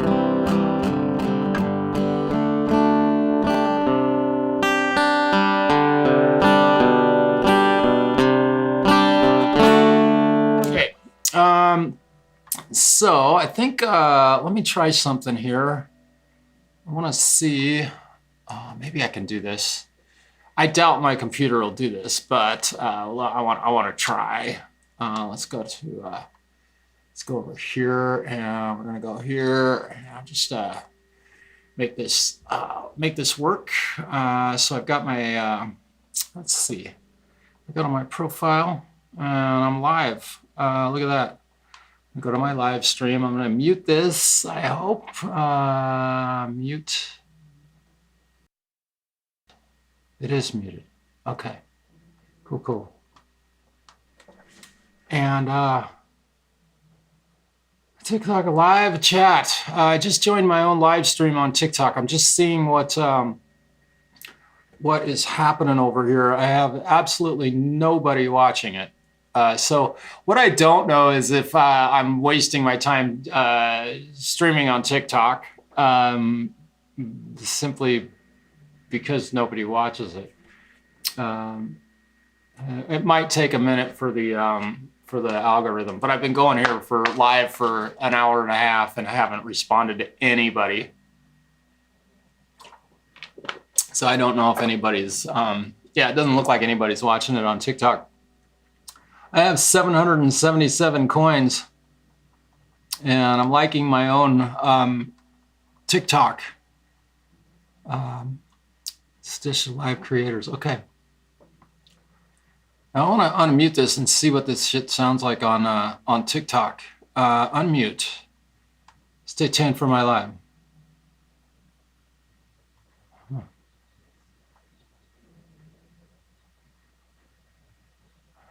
Okay.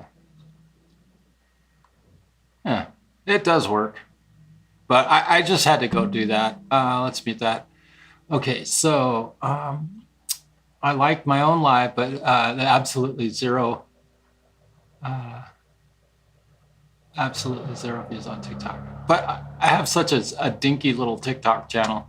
I had to try it, you know, and maybe something will come of that one of these days. All right, Orange 30 on acoustic. We're using Orange. Oh boy, I can try it. I will absolutely try that, Rune. Let's replace this. I think I've got, now again, we're gonna be going through the same, let's see, amp heads.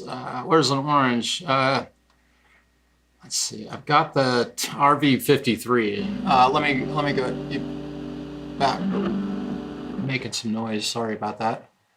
Let's see, let's go here.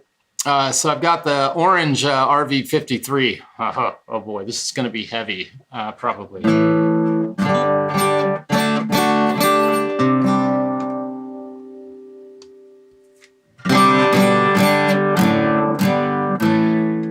Almost as if I want to make sure I've got sound coming in here.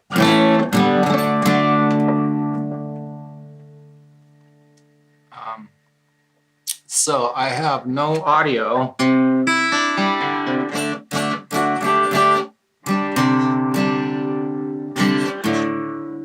Let's see what happened here.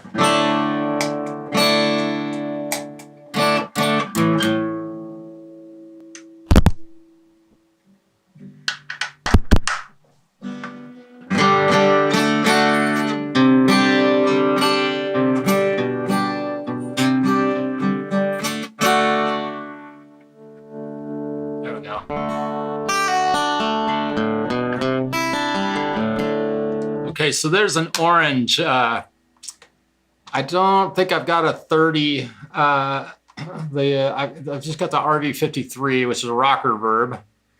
Let's see if I've got anything close to that. I don't think they have any other. I'm just going through the amps. Vibro King, Blues Jr. No other Orange. They may have a combo in here, but I don't think, I'll just look. I know that they won't let me put this in here because, let's see, UK 30, they have a, this chorus, 45, I'm looking for an Orange combo, but let's see.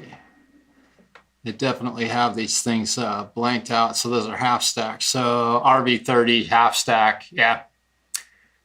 So no, the only Orange amp that I can pick from right now that they have a sample of is the Tangerine RV30. Now another option is to use some bass amps. It's common if you get to a gig and they have no, you got to plug your acoustic guitar in and, you know, that's your only choice. You could plug into a bass amp and it would work just fine. So, yeah, I'm thinking I like that, that tube preamp is pretty nice. And I brought the, that really sounds nice. And if I bring the gain up on it a bit, it really has a nice, I'm liking it. bring up some low end just to see what that.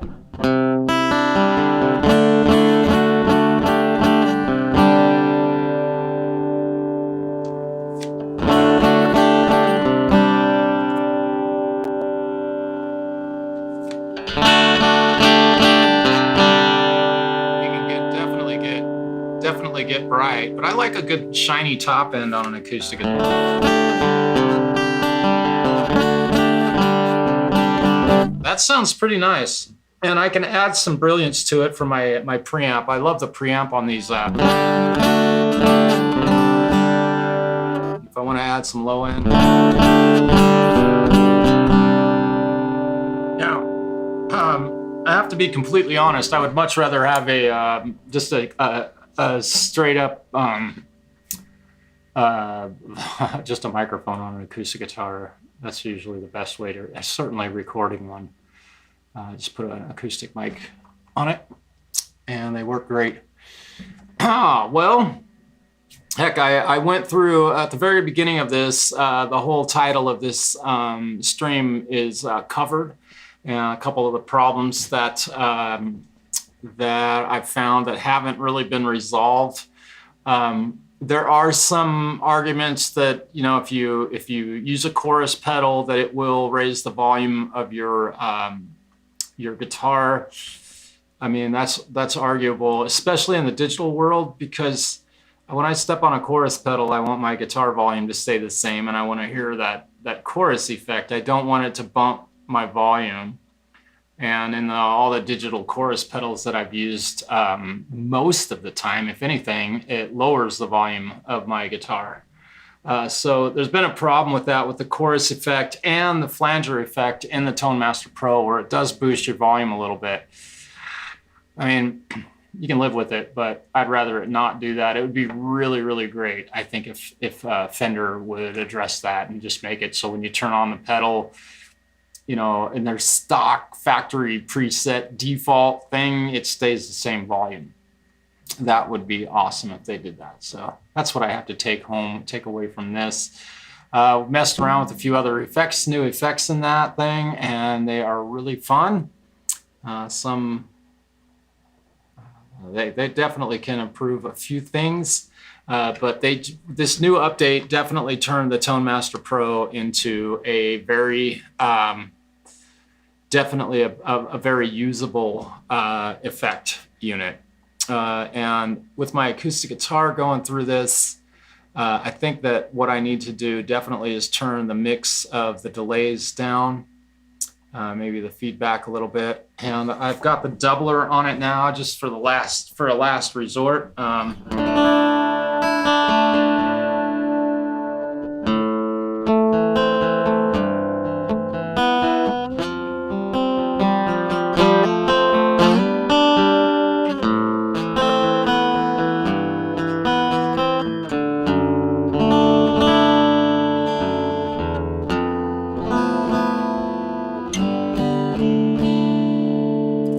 Sounded pretty nice. Rune, yes, and let me see if I can. Let's see. I think I can do this. No, it's a Tone Master Pro, is what it is. Let me see if I can. I'm going to give you a listing up for it at Sweetwater. Here we go.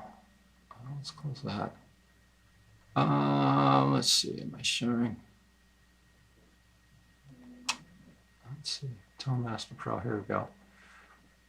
So right there, that is the pedal you've been looking at. I've been playing through, both acoustic and electric. That's a brand new one. Turn my volume down on my guitar. Yeah, it's called a Tone Master Pro.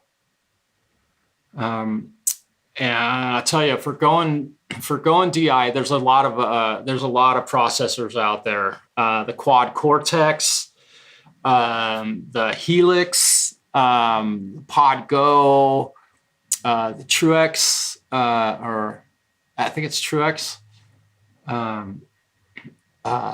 You know, yeah, and not a bad price. Yeah, go buy a Mesa Boogie Mark II C+. Go buy one. See how much. See if you can get one for $1,600. Or better yet, go buy a EVH 5150, or buy both of them.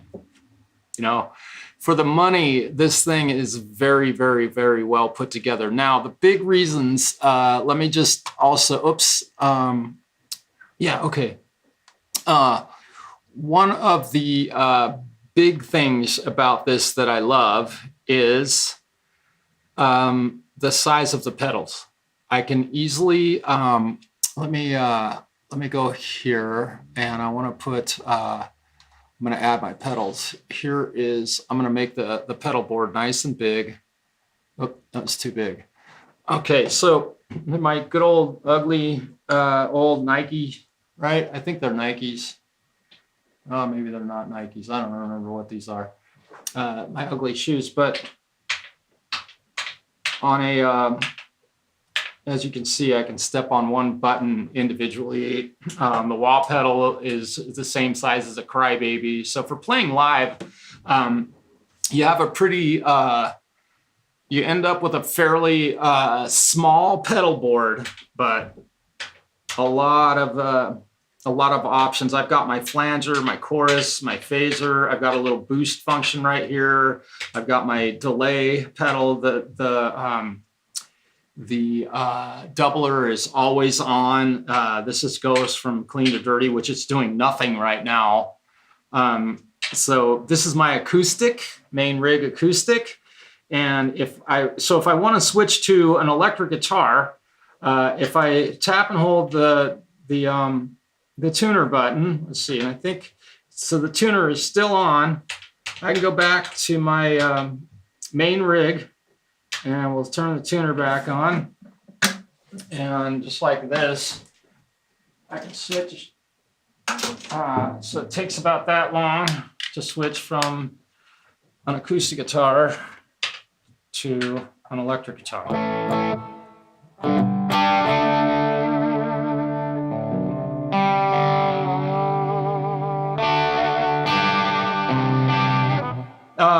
Yes, and Rune, that's a great question. You make the presets at home. What I'm going to do, I'm going to pull up. You can see the pedal board here, but if I push on this button right here, it's a foot switch mode slash pedal mode. And it also has, if I hold that down, it has a built-in looper, right? So, but if I go to channel mode, I've got main rig. This is the song Wicked Game. This is the song Lonely Boy. So if you're familiar with that song.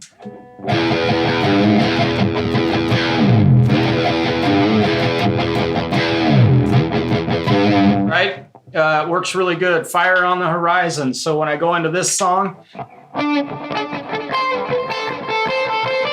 just comes on to that preset, Careless Whisper.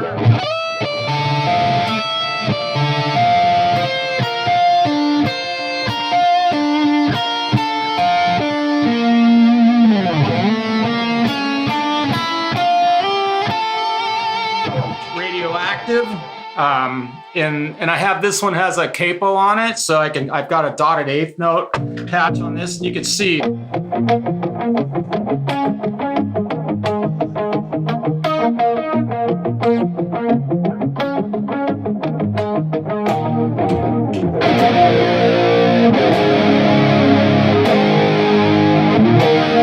Right. Let's see, how many others? I've got, let's see, Santeria by Sublime.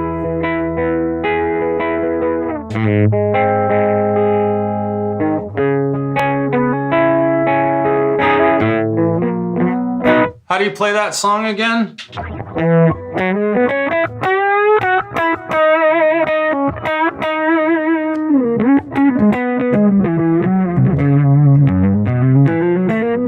Right? Let's see, what other ones? Sober by Tool.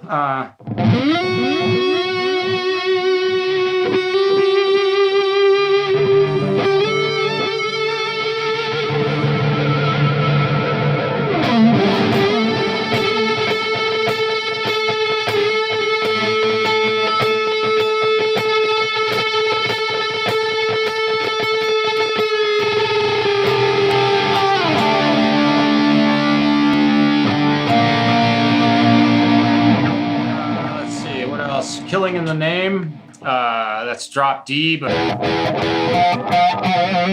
no one knows.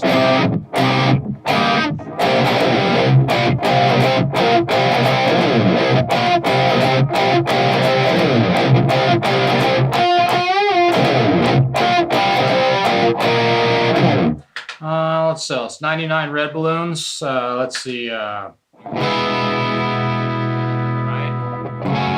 Yeah, you can store. I have songs programmed in here. 99 red balloons. I've got "Pardon Me" by Incubus.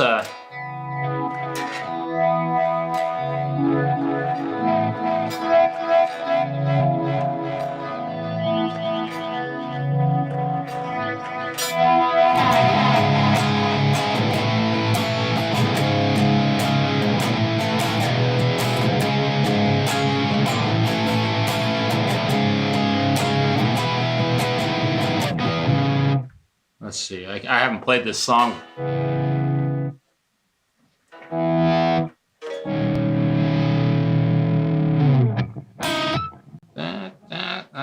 Let's see, what is it?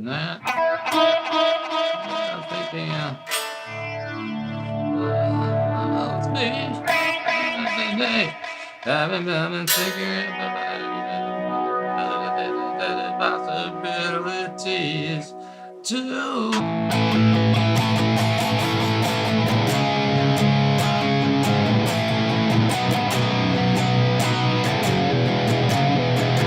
Yeah, you can do all that stuff. It's very simple. So I have several songs plugged in here, but most of the time at gigs, I think I even have,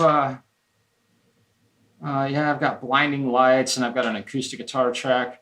But most of the time, most gigs, I'm running my main guitar rig, which just has a clean and dirty, an overdrive, a delay, a sustainer, a chorus, flanger, and phaser, and a boost, and I can turn any of those on at any moment. And that's my clean tone. That's my dirty amp. And then my clean tone with an overdrive.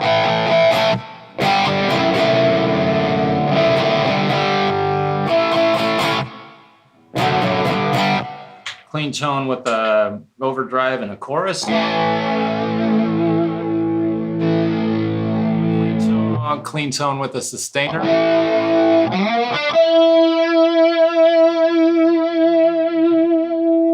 All right, a little echo.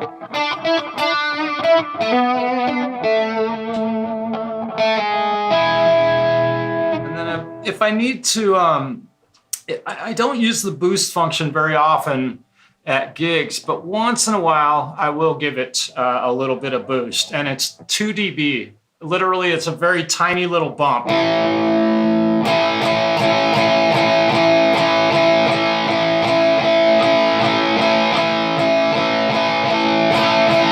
So sometimes that's all you need. But I don't use it quite often, very often, but it's there just in case stuff starts getting a little loud. I can make it pop a little bit. Use presence on an amp. Presence on an amp with delay and reverb. Yeah, in fact, let me see. I think, let me look at this. Yeah. I'll show you my my amp, I think. Here we go. Oh, let me, should be able to, oh, here we go. So here's the amp that I use. Oops, let me get myself out of the way. So this is the clean amp, and I definitely have a little bit of presence. I don't make any changes on this. And the way this works is basically you can see on here, I've got 2 different amp heads. I've got a Jubilee lead, and then I've got a Jubilee clean. And basically clean is channel 1, lead is channel 2. And don't ask me why I have them backwards. I've got the lead in front of the clean. So, you know, when I go from I've got the clean amp. And then I've got my dirty amp, and you can see them switch as I step on that pedal. Instantaneous.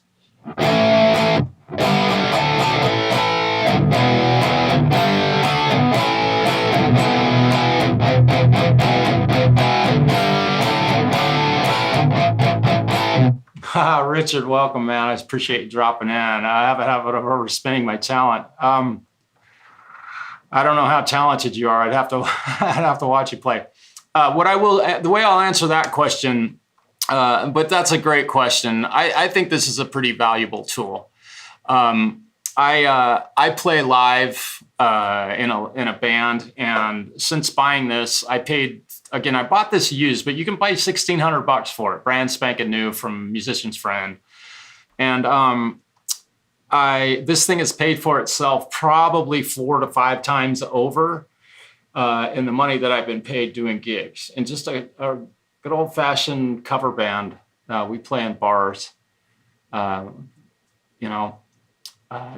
is that's an interesting question, but I recommend them. I think it's a great tool, and also I think especially for young people, this is where the world of amplifiers is headed. And yes, I own amps. I could take an amp to a gig and play through that. My old pedal board. I haven't gotten rid of any of that stuff. I got shelves full of pedals.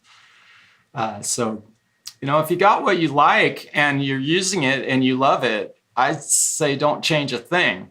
I went to this simply to minimize the amount of gear that I have to pack to a show and the weight. So hopefully that answers your question. And honestly, I think it is definitely a worthwhile investment. I also will add this.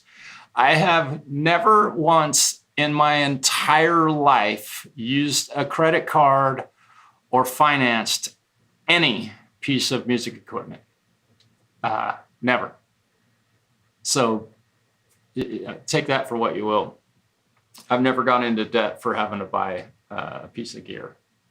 I've never had to, I guess. So I've always worked, and so that's not a part of the equation. Hopefully that answers your question. These things are killer, though, you guys. They are really cool. With a 2-channel, with this, I mean, with this and this, you can go anywhere to any bar ever, and you don't even need this, but you can plug this into your laptop when you're in Switzerland, or you can plug it into your laptop when you're in Texas or Oklahoma or wherever you might be and play through it. You don't even need that because it's got a set of headphones. I could unplug these headphones and plug them into this thing and hear what you're hearing right now. It's really cool. Boss GT100, yeah. Yep, exactly.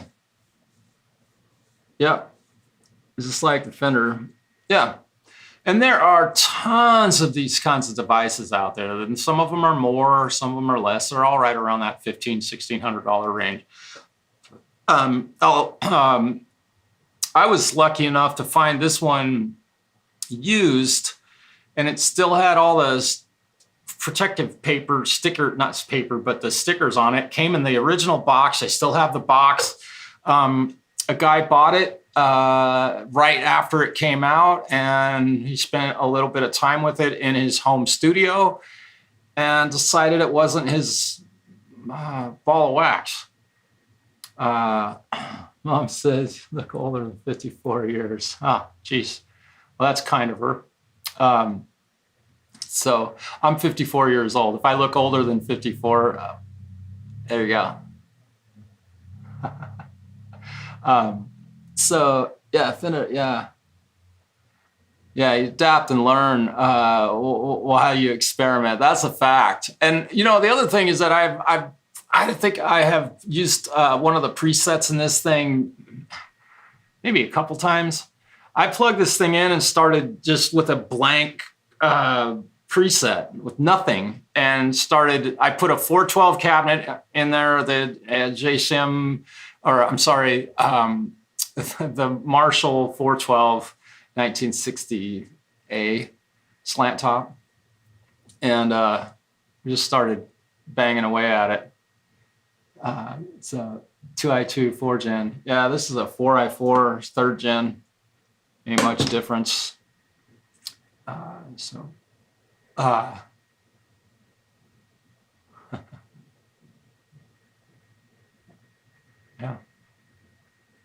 work good. These things are super fun. I think they're definitely worth an investment. If you're playing live again, you don't have to take your amp. And most of the bands that I watch, and I do go watch bands play live. Use for good discount. Yeah, there you go. And John, I think I said, but I bought this one used not too long. They've been out for about a year, and I got it for $1,400. That was I'm almost at 1 year with this thing. And I will also add, with this device, I was lucky enough to have a friend that bought this because I saw it come out, and Dave was like, dude, I need something, the neural DSP stuff and dealing with my computer. He's not very computer. He wants to have a thing that he can turn on and start stepping on buttons and sound like a rock star. And he bought this, and he went on he took off out of town for a while, and I called him and I was like, hey, can I borrow that? I got a couple gigs coming out. I would love to try it out. And I was so lucky to have him as a friend because he trusted me with his gear. I've set up all of his recording stuff. He knows how I treat gear. He let me borrow his foot pedal, which is this exactly, for, I don't know, I think I played 3 or 4 gigs with it. And so I was able to just take it on a borrow and use it, and I instantly, and the guys in my band were like, holy shit, dude, okay. They enjoyed how it sounded, and they're able to hear my guitar really well. And the live shows that we've done where there is a house provided engineer, they love these things because you are not up on the stage ruining their mix with your guitar amp turned up to 11, which is what most guys do with guitar amps, because they point them at their ankles and they turn them up because they can't hear them. And now the audience can hear nothing but the guitar amp. It's a long, that argument is, it's not an argument, it's a fact. Most shows you go to and there's guitar amps on stage, you're going to have a mix trouble. This solves that. And one, it solves it, but at the same time, if you're playing through one of these, I do highly recommend that you buy yourself a really nice powered monitor. I own a nice powered monitor. We have several of them in the band that I play in. We have a really nice PA. So if you get a powered monitor, that way you can plug your guitar amp into your powered monitor and then run that to the house PA system if you want. Even if it's an old box with 6 channels in it, you got the vocals going into one, just plug it into that. You can turn it up, but you are at the whim of the front of house engineer. And I have kind of had a bad experience with that, where shot video of the show, had students in the audience, and we played a great set and all that stuff. And what I heard on stage was just killer. You walk out front, you could not hear my guitar. The guy had no idea how to mix a live band, had no clue. There was no guitar in it. So the drummer killed the guitar player. Yeah. Well, in our lineup, and most, I think most like cover bands now are using products like the XR18 from Behringer or the M Audio 32 digital wireless console, where you grab your phone and you hook up to the console and you mix your own in-ears, and you don't need anybody to mess with your monitor mix. If your monitor mix isn't good, it's your own fault, because all you got to do is turn whatever up or down that you can or can't hear.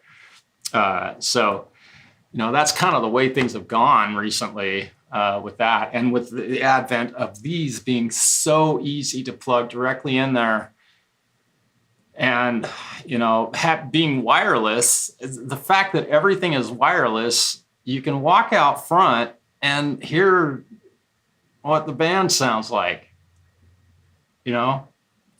so that's kind of where things have gone. I think a lot of clubs are running XR18s or something equivalent, or that's an old device, but something equivalent to that. So if you do get one of these, I would recommend coupling that with an XR18. They're only like $460. But you have to buy a Wi-Fi router because the Wi-Fi in them is terrible. Don't ever trust the Wi-Fi in an XR18. But that's not part of this subject of this. Use for good discount. Yeah, John, I hope you find one. I highly recommend this device. It has my definite vote of confidence. And, you know, the Quad Cortex, and if you don't need all this stuff, there's the mini Quad Cortex, which is, I don't know, what are those, $700 or something like that. You've got the FM9 by Axe Effects for, you know, something similar in price. Yeah.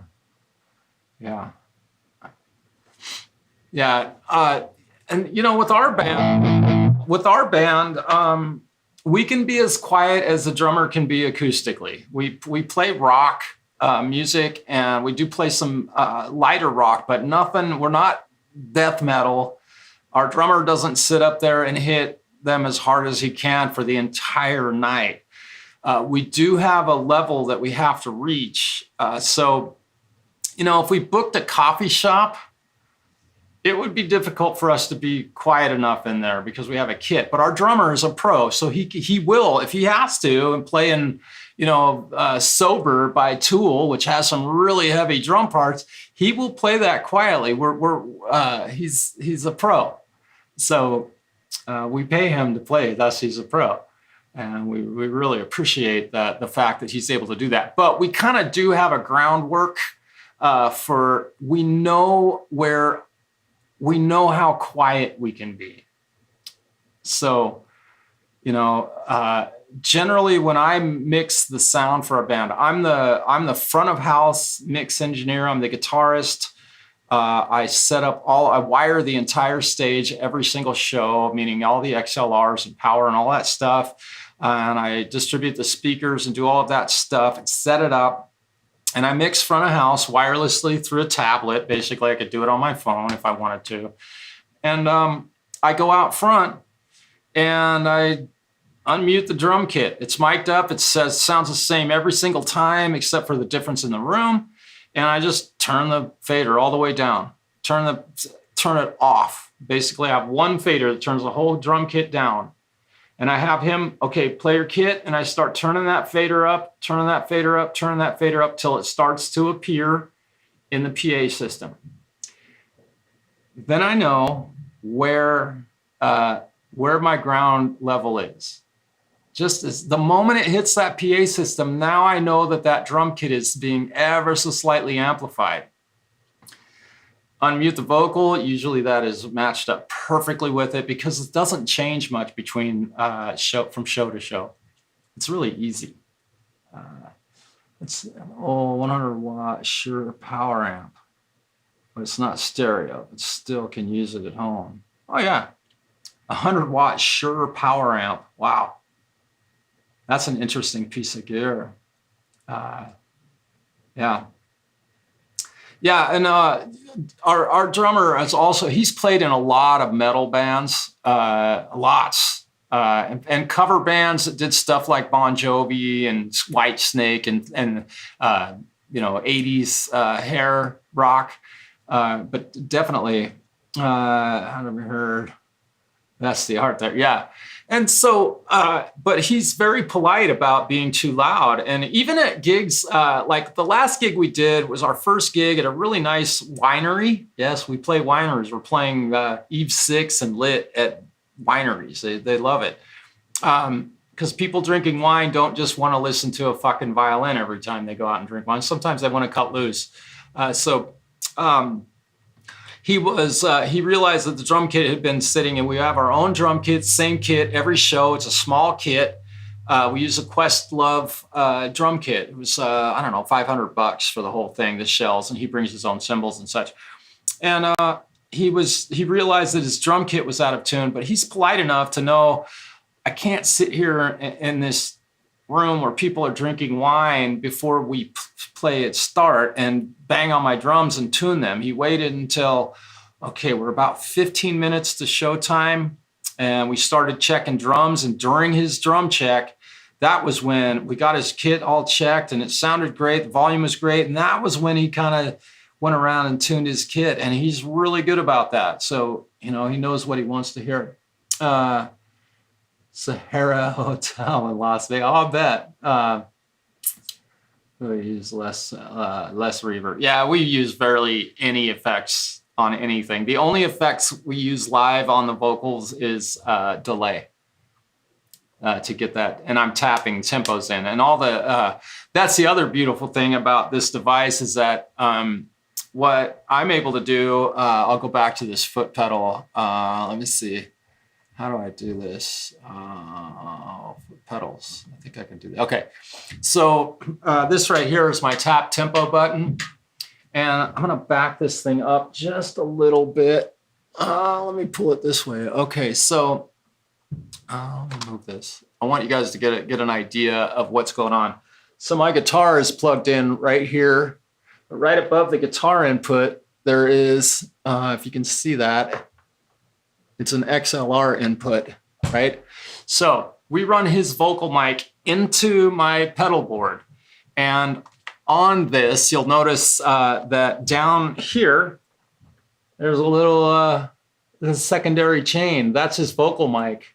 And all I have in there is a delay pedal.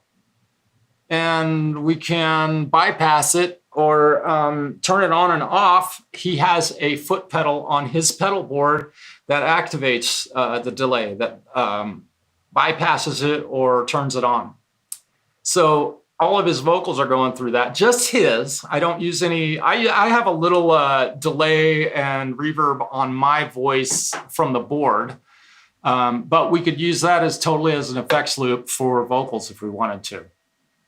Mix it 100% wet. It would be really easy to do, but that offers you the opportunity to use this at let's say a gig at a coffee shop where you want to use a little bit of effects on your voice, or you've got some settings in there that you really love the way your voice sounds. This totally can be the coffee shop guitar acoustic with a vocal on it, put all kinds of effects on your voice and not have any trouble. So we do that at every show. Thus, we don't have that separate foot pedal voice stuff. We do not use pitch correct. We never would. We don't use time alignment. We don't use backing tracks. We don't use samples. So that's how we do it. And I don't think many guys that own this pedal use it to this extent. I don't think that's being done a lot. I don't hear a lot about it when guys do videos about these. So, and I've been going on here for, God, 3 hours, 2.5 hours. How long have I been on here? Holy smokes. So, yeah. Outside venues are way different. Yeah, that's a fact. Yeah, Snake. I should just run individual XLRs. Well, that's a great question. Yeah, I just wondered. This question right here, use a Snake for the mics. We generally don't. Let me get off of this. Let me change. We generally don't use snakes because the venues that we play are small enough that adding a snake would actually mean running a whole lot more cable, to be honest.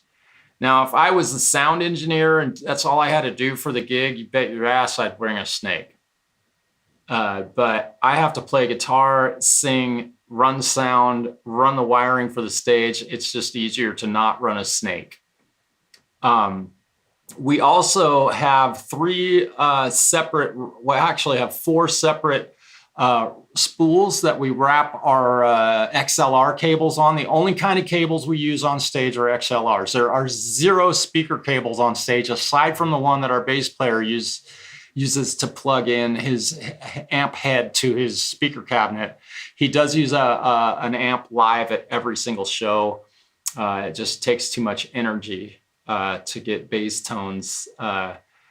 If he was going to go DI, he's much more comfortable, and our drummer likes it, and I kind of like it to have that live bass amp on stage. We don't need guitar amps. They're coming through the wedges on our stage. So having said all of that, one piece of speaker cable. Every other cable that we use is an XLR, and we also use wireless mics, so we have actually no real instrument cables. on stage. So everything that we use is an XLR. So we have 3 separate rolls. We have one roll with about 6 50-foot XLR cables. So if we have to spread our PA system out, or if it's a bigger stage, we can get from one place to another very easily. Usually we don't have to run that far. And then we have 2 rolls of 20-foot XLR cables. And those are most, we use, I don't know, 3/4 of those at every show. And then we have one roll with about 8 to 10 10-foot XLR cables. So, you know, it makes it very easy for us to set up and tear down. And all the cables are labeled, meaning the 10-footers are obviously which ones are 10-footers, and the 20-footers are obviously which ones. There's no dedicated cable that always goes through the kick drum or one that always goes to the vocal mic. There's no need for us to do that. We can set up and be playing in about 20 minutes. That's from nothing. All the shit in the trailer, literally. What amps does he use for bass? Dude, that's a great question. Seems like it might be a PV, and it's a little, or maybe it's an Ampeg. It's a little teeny head. It's like an 800 watt head running in, I think. And then it runs into usually I think he's got a 210 or a 212 cabinet, bass cab. I think it's a 210. I don't know. I haven't really studied his gear much, but also on his pedal board, he sends, what I get from him is a DI. He goes through his pedal board, so all of his effects come to the mixing console. So whatever he's doing on his pedal board, I get a feed from that. So we can amplify his bass through the house PA system. We run a 118 sub and 2 12-inch full range overhead speakers, and we usually run 2 or 3 10-inch monitors on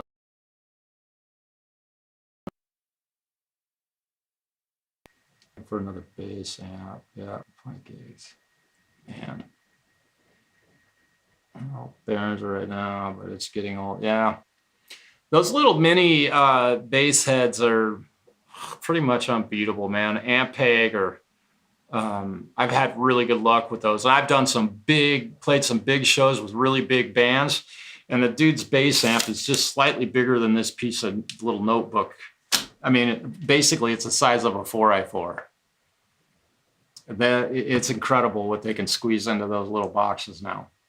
Incredible. And a PV head, yeah. And what is it? GK, I think, is making some little mini bass amp heads, but just be careful. You want to get a bass amp that has a lot of wattage, because it takes a lot of energy to amplify bass signals. That's just the truth of the matter.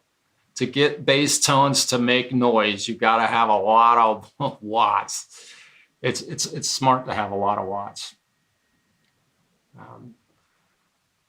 So that's my statement to that. But yeah, they shouldn't cost too much. And here's the deal.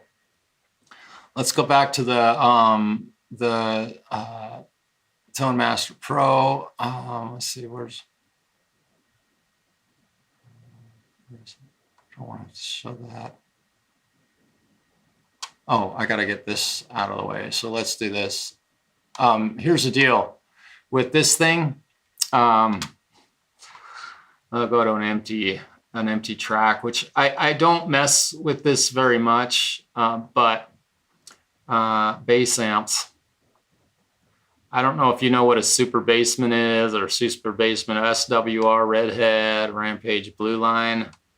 This is probably the most iconic amp in the history of amps right here. And it has models of it with the cabinet, right? So, you know, you could put that amp, bass amp, and then you could put cabinets. You could put, what do they call it? 8x10. There you go. There's your bass rig. One of the greatest ever. But, you know, if you go to buy one of those bass amps, an Ampeg SVT Classic, let me get rid of that. You know, you're probably looking at I don't know, how much is a used SVT Classic? You know, you still, you know, with this thing, you got to be playing pretty big clubs or have a really nice PA system to be able to run a bass through this. But I could do it right now and you would hear what a bass guitar sounds through this bass amp, and it will be quite impressive. I guarantee it. I've run through this a little bit. I don't have a bass handy right now. It's hanging over on the wall. So that's my story, and I'm sticking to it. I think I'm gonna unplug this thing. Hang up. Acoustic. I played a little bit of acoustic guitar today. That was kind of interesting. I haven't done that for a while. I watched a couple guys online doing acoustic shows. Kind of cool. Watch them just play acoustic guitar to old covers. Kind of neat. So this device can certainly will certainly give you a bass tone from hell, for sure. So if it's something that he might be interested in doing that, I might recommend that.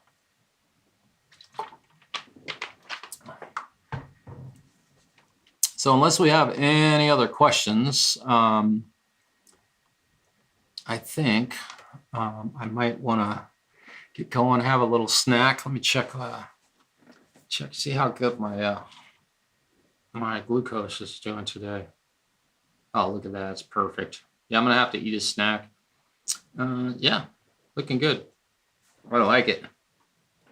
All right, you guys, I appreciate y'all being here. And again, if you just got here and you want to find out about what I discovered about the Tone Master Pro, you can go right back to the beginning. The first 10, 15 minutes of it cover what I intended this this stream to be.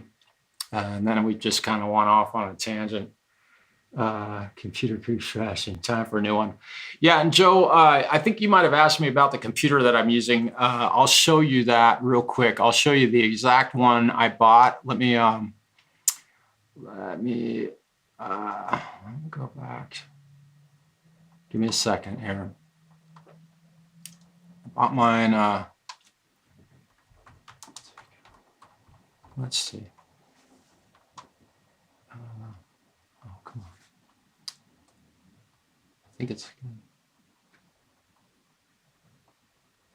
think that's what it's called. Mini PC. Yeah, there it is.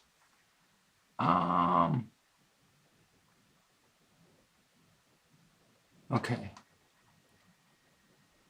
I will show you what I can do. Let me share this.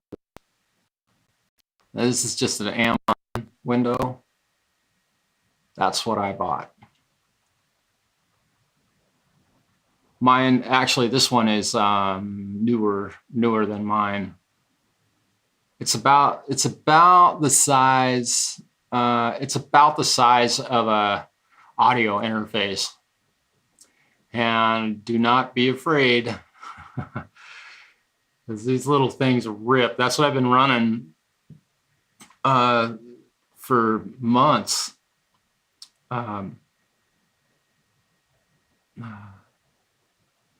Yeah, thanks, Cindy. So, Joe, if you need a new computer, these are really affordable. I mean, that thing being $700, I think that's about what I paid for mine. But mine's an even older model than this. They've improved them with higher or better processors. But this one definitely has my vote of confidence. They work great. So it's an affordable way to get yourself into a pretty damn powerful computer. So you might take a look at those. They're tiny too, so you can definitely do some work with that. Okay. All right, you guys, I'm gonna get out of here.